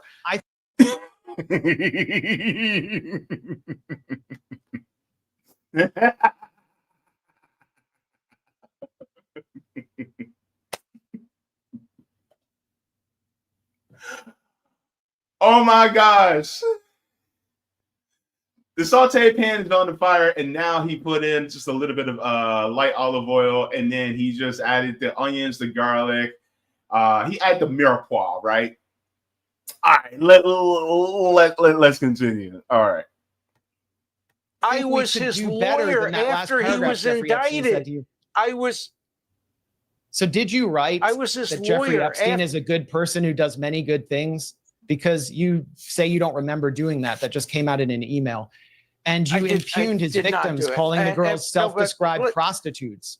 So when you weren't defending Jeffrey Epstein, you're defending an apartheid state. As a criminal, I am not offending the apartheid state. Israel is the most integrated, least apartheid state of any country in the Middle East. Right, in and Jordan, that's why you it's can't buy annexing the West property Bank. if you're Jewish. In Saudi where it has a Arabia, minority of the let me finish, population. please. Let me finish, please. Look. Piers, if Max is going to interrupt this whole time, I'm going to jump in too. Yeah, well, look, I think it's helpful if we don't all talk over each other. There's no country in the world that is less apartheid than Israel. It has black ministers. It has Arab justices of the Supreme Court. Every Middle East country prohibits Jews from living there, buying property. In Israel, Arabs are absolutely equal. Israel is not guilty of apartheid. It's not guilty of genocide. Max is essentially a Holocaust denier because when he talks. Oh, here we go. Okay, so when he talks about how, Israel has all these different people of ethnic backgrounds within them. Let me tell you something. Okay. Arabs make 20% of the Israel population, but they fill up well over 50% of their prisons. What does that sound like to you? Okay. Come with me. Yeah. Okay. You think about it? Come with me and you'll see a world of pure imagination. We got to sing that to Alan Dershowitz. Oh, and come with me and you'll be in a world of pure imagination. About things like the final solution. You're a Holocaust supporter. And genocide. What he's saying is that these things didn't happen in Nazi Germany. The idea of Jewish children being walked into the gas chambers. They did happen in Nazi Germany, and they're happening again. That's a Holocaust. A new ethno-supremacist but that isn't happening. That isn't happening in Israel. And when you state you support is carrying out a Holocaust in broad let daylight. me finish, please. Stop interrupting me. Stop interrupting. You called me a Holocaust denier. Self-defense. You are. When you call self-defense Holocaust, you're a Holocaust when you supporter. confuse trying to kill terrorists with. Wait, I just want to point something out. I want you guys to look at Max's face right now. This is glorious. Max is really he's enjoying himself. Max is having fun. Look, let me tell y'all something. If ever I get to have Max Blumenthal on, I hope to. Like, if anybody, like, I'm trying to get in touch with Max. This was rich. It was delicious. Because I love seeing people who stand for some type of supremacy, I love seeing them get their behind handed to them. I love it. More of this, please. Insert it into my veins. Look, just like with the Gen Z kid. You know what I'm saying? Like, come on, man. Put it in my veins. Because supremacy has no space in human existence. It should not exist. And yet we have this supremacy of people like Alan Dershowitz, Miss Miller, and I think this young lady over here his name is Leah. But it's supremacy. That's exactly what it is. Let's call a thing a thing. All right, let's continue. Genocide, you are a Holocaust minimizer and a Holocaust denier. So let's be very clear about that. What Israel's doing, how does that make sense? The United States I got to say, Alan, I think that how does that make any sense? I don't think that is anything that Max has said. So I think it's a wrong thing to say. What he said is he's minimized the Holocaust by Benjamin Netanyahu is a Holocaust minimizer. Benjamin Netanyahu, your friend, blamed the Holocaust on Palestinians. Benjamin Netanyahu literally blamed the Holocaust of Jews in Europe on Palestinians. Let's not all talk over each other. You have to talk about Don't all talk over each other. You have to talk about who I support. Okay, let's not talk over each other. The idea that you Let me bring in the other panelists, please. There are 5 people on the panel. Let me bring in somebody else. If they keep If everyone keeps insulting me, I'm going to respond. All right, let me bring in Deborah. I want to talk about James Comey. I will stop telling the truth about you if you stop lying about me. You both said a lot about each other. Let's okay, Jeffrey Epstein advisor. Let me ask you.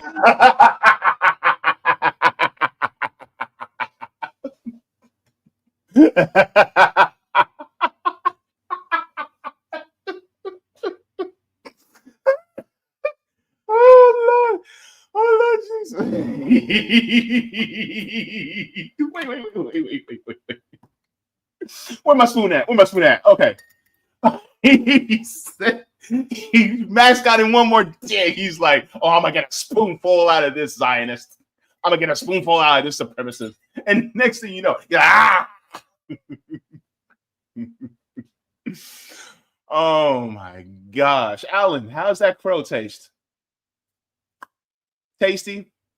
Dry? You need a cup of water? Boy, let me tell you. And this is the thing. Like, this is why, look, he got cooked. He got cooked. He got cooked. He got braised. He got fried. He got baked. He got broiled. He got air fried. He got fricasseed. He got roasted. He got grilled. And he got smoked. I'm hungry, can you tell? So that's the crazy part. And let's give it a round of applause. Put a round of applause in the chat for Max Blumenthal. Look. Oh my goodness. That was great. Thank you very much for that, Max. Not only were you informative, but you were also entertaining at the same time, which we like you. So everybody, look, I said all I need to say in regards to what was said there, but just keep learning of the accurate history. If you guys can find some Palestinian groups within your area to learn more about what's really going on in the ground and learning the history about what's going on in the ground, please make sure to do so. Here in Florida, there are groups like Students for Justice in Palestine, and you also have the Florida Palestine Network as well. You have those ones like that. Go ahead and learn from those, and then learn from many people, especially the journalists that have been on the ground that actually speak out against what Israel's doing. Max Blumenthal is a great resource. Aaron Mate, Abby Martin, Miko Peled, Dan Cohen. There's Katie Halper is a great resource. There's so many people who are Jewish who actually will tell you. And also, there's a group on Twitter called Torah Judaism. I think they're essentially Orthodox Jews, and they are also against the apartheid state. And they will explain it very simply, and they'll tell you it is not a complex issue. So if you want to hear from Jewish voices on that, go ahead. There's some resources there too. And never stop talking about Palestine, guys. Chef Max. Go ahead and give a like to the stream. Thank you so very much to everybody. Woo! My goodness, this was an interesting battle. Let's check on the Rumble side. I'm sorry. Yeah, the Rumble side to see if we have any Rumble rants, any chats. All right. So good. We have a couple people that are in here. So I just wanted to check. And we'll get to them in a second. And then also the people who we have. Let me see.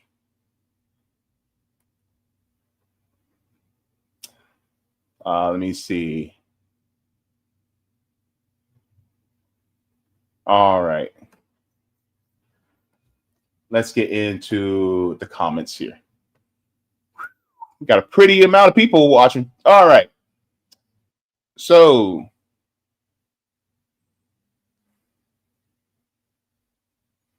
uh-oh.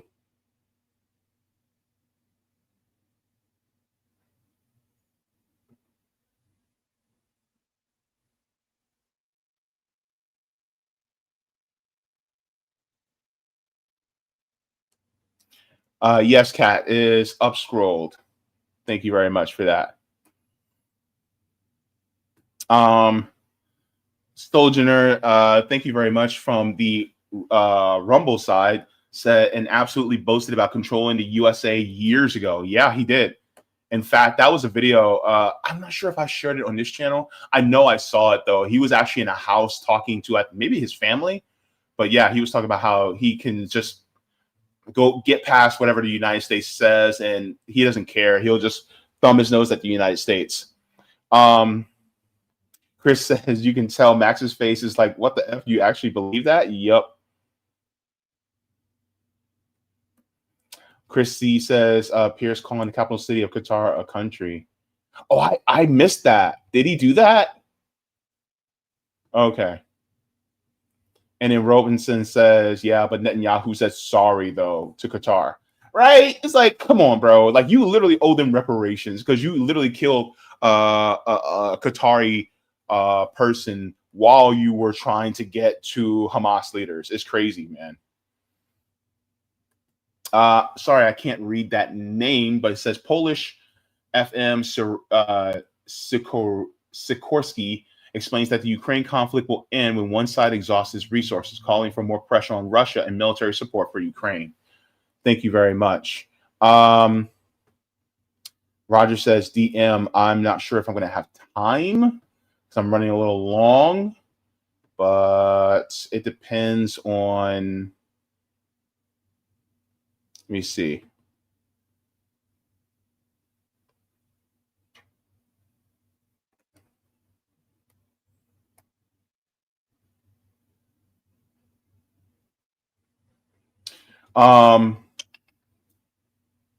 Okay. Yeah, I can share this. It's not too long. All right, let me see. Okay, thank you very much for that, Roger. He said, you said up scroll and whatever the other thing that you named was started by Palestinians. Is that Palestinian or Palestinian Americans? I think they're Palestinian Americans because it was designed here in the United States. It says because if it's not Palestinian American and it's by Palestinians outside the country, then they're just going to do the same thing that they did to TikTok, which is owned by a company, ByteDance, located in Singapore. Yeah, I think it's Palestinian Americans. Sabi said, Trump and Netanyahu are playing a game. Both agreed to deal publicly. Netanyahu then says in Hebrew, Israel won't withdraw troops. Netanyahu revises the deal he publicly agreed to. Trump pretends to be shocked. It's the game. There is no peace deal. Shout out to Sabi Sabs for mentioning that. Absolutely. She has her ear to the ground on that one. Thank you so very much. Because, you know, they're not going to actually agree to a real ceasefire. And Roger says, let me tell you how to shut this down with these people who tell you, hey, look, Israel's not entitled to our weapons. If you feel the need to fight these people, then do it on your own dime with the weapons you already have. We do not need to be propping you guys up with your free healthcare and free college, and we're not even doing that for American people. Absolutely. And I would add to any Black Americans. Also, we're not going to give our reparations money to a bunch of supremacists that are killing Black and brown people abroad. I'm sorry.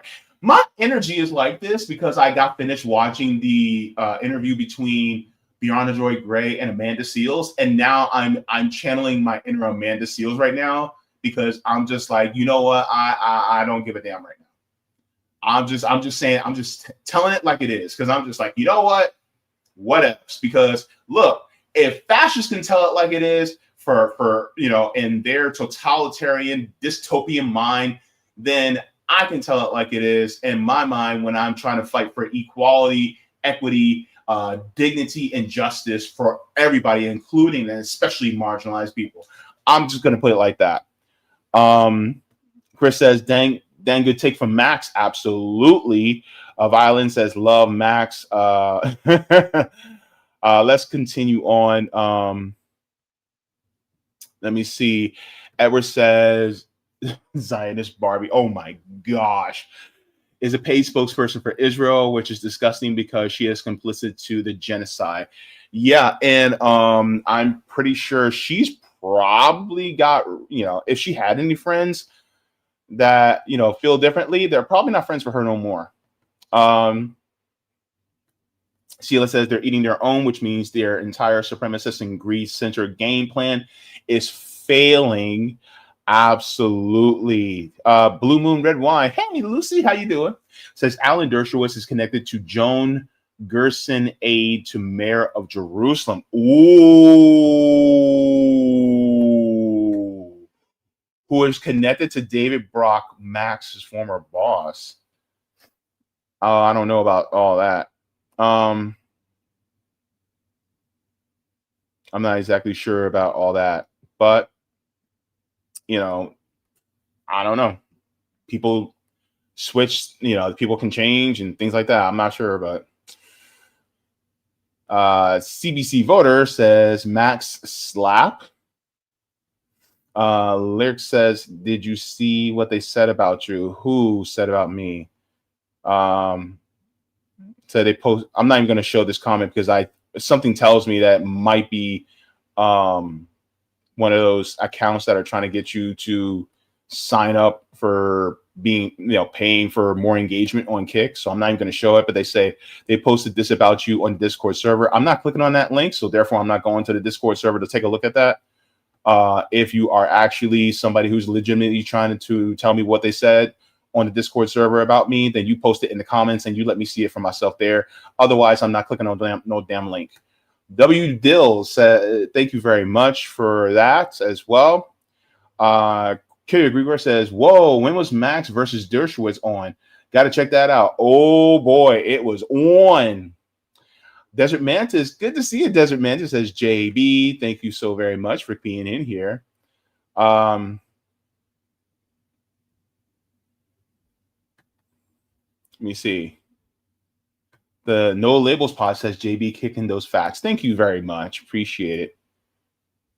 Now, this is another person said, did they see what they say about you? Look, I'm gonna block y'all if you guys are not legitimately trying to engage with the show. If you guys are just trying to get somebody to go in some damn Discord server, absolutely not. So I'm gonna start banning people, in the Kick channel. Anyway, Leah says that woman Katie Miller apparently committed grand theft and still managed to become a politician. How? We mean stuff. What you mean? Let a brother know. I am curious. And I have. Looks like I have a troll. All right. Get rid of him. All right. The Empyrean says he's a liar. Alan Dershowitz, if you're saying that, then yeah. Let me see. Kurt Boss says colonization from the top down as per British Empire. Yes, absolutely. Zoe says a nuclear bomb is actually considered haram, and the Ayatollah placed a fatwa over nuclear weaponry. Yes. So here's the thing that a lot of people don't realize, and this was actually information from Professor Morandi. As far as Iran's concerned, the Ayatollah basically said, no, we don't even believe in having a nuclear bomb. So when Benjamin Netanyahu keeps saying that, oh, well, they're this close to having a nuclear bomb, that's a blatant fabrication and lie from Benjamin Netanyahu, because even on principle, they do not believe in having a nuclear bomb. They do not believe in having a nuclear arsenal at all. If they're developing anything nuclear, is to be able to power their homes and power their businesses, so that some 16-year-old Iranian can play his PS5 in peace. I want a 16-year-old or 14-year-old Iranian to be able to play a PS5 in peace. What about you? Right? I want that.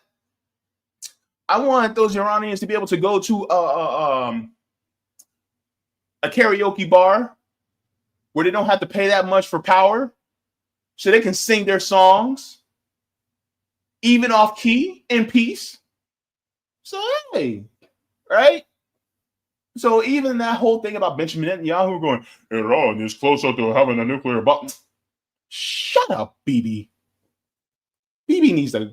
Oh my gosh, I can't stand that, man. Anyway, Sean says hashtag Israelgate. Max knows how to lay a can of verbal whoop whoop, and Dr. Rashad still got it.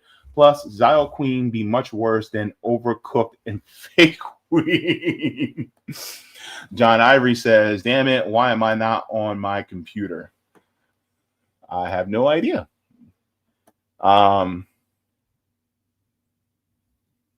Yeah, this guy is like, CBC voter said, giggling doll. Sam says, Dershowitz is a degenerate pervert. Why do we give a damn what he says or thinks?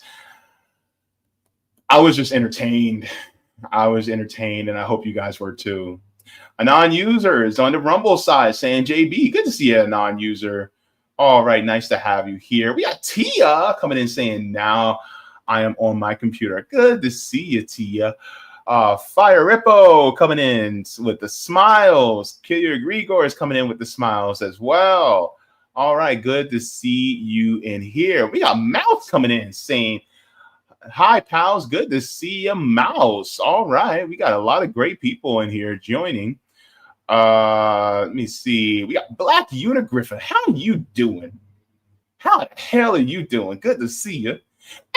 And all of them coming in with the hearts. All right. Let me see. Oh, Kay says she stole from a newspaper company she worked for. Oh. So she is like those supremacists that she so tries to protect. One steals land, she steals stuff from newspaper. Okay. Well, birds of a feather, baby. Birds of a feather. Roger says, how's the job search going? Yet to start, but I got a lot to do. KD, my brother from another mother, for a part of the Orlando chapter, the Mutual Aid chapter, says this was a great live, brother. Glad I was able to catch it. Good to see you too. All right. And yeah, I'll probably try remote work. She stole, Kay says she stole $100,000 and she claimed she initially stole to pay her bills, but become addicted, but still got away with it. What? Oh, Kay got all the tea. Kay, you got,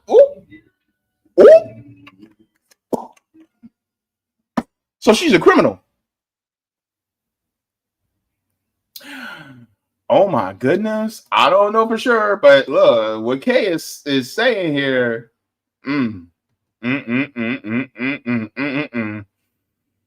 Lord.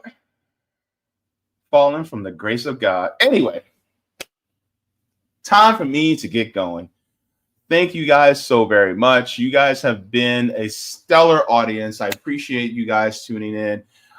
Be sure to tune in. I actually have a special stream this Friday evening with a very special guest. And so I'm going to leave that until you guys find out. You're just going to have to stick around and find out. But it has been a long time coming, and I can't wait to have this person back on again. But yes, I will be for live this Friday. And also you guys can look forward to the live stream being clipped throughout the week if you guys want to catch it again. Or if you guys didn't get to watch the entire live stream, I will be clipping it throughout the week. And whenever I do have live streams, I clip them all, and I also upload them to Patreon now. And I just upload them as soon as I get them. So then if you don't want to wait, you can become a patron on Patreon, so you don't have to wait. But they all do come out on YouTube within the next week. So you guys will still have access no matter what. So, all right.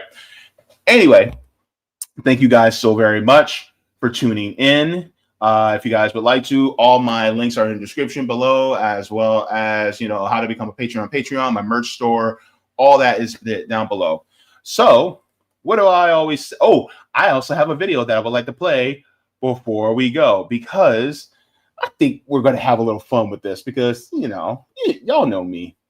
Y'all know I like to have fun, and I just want to make sure that, we laugh on our way out, right?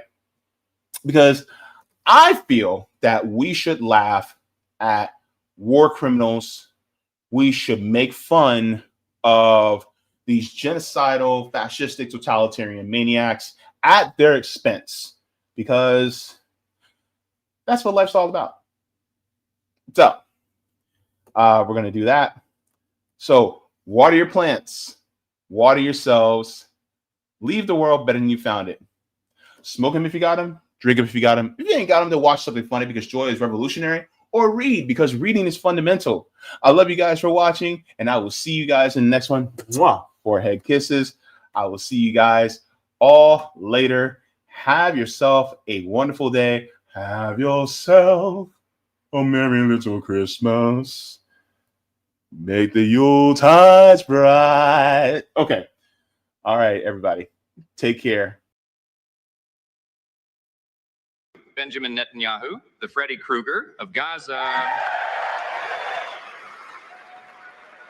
The school shooter, heavyweight champion of the world. The man's killed a lot of kids. My friends, the terrorist state of Israel want Palestinian civilians to die. Every man, woman, and child in Gaza.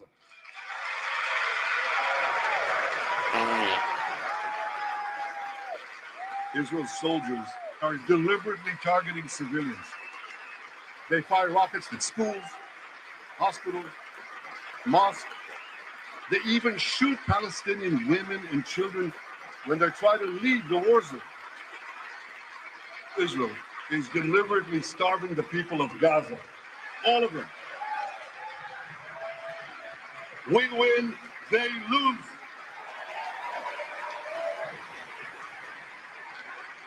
I want to thank President Trump for his leadership. I thank President Biden for the bombs and for being, as he says, a proud Zionist. Actually, he says a proud Irish-American Zionist.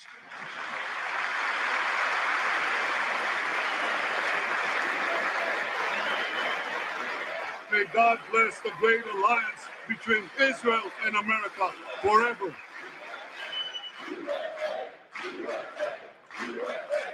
USA, how many kids did we kill today?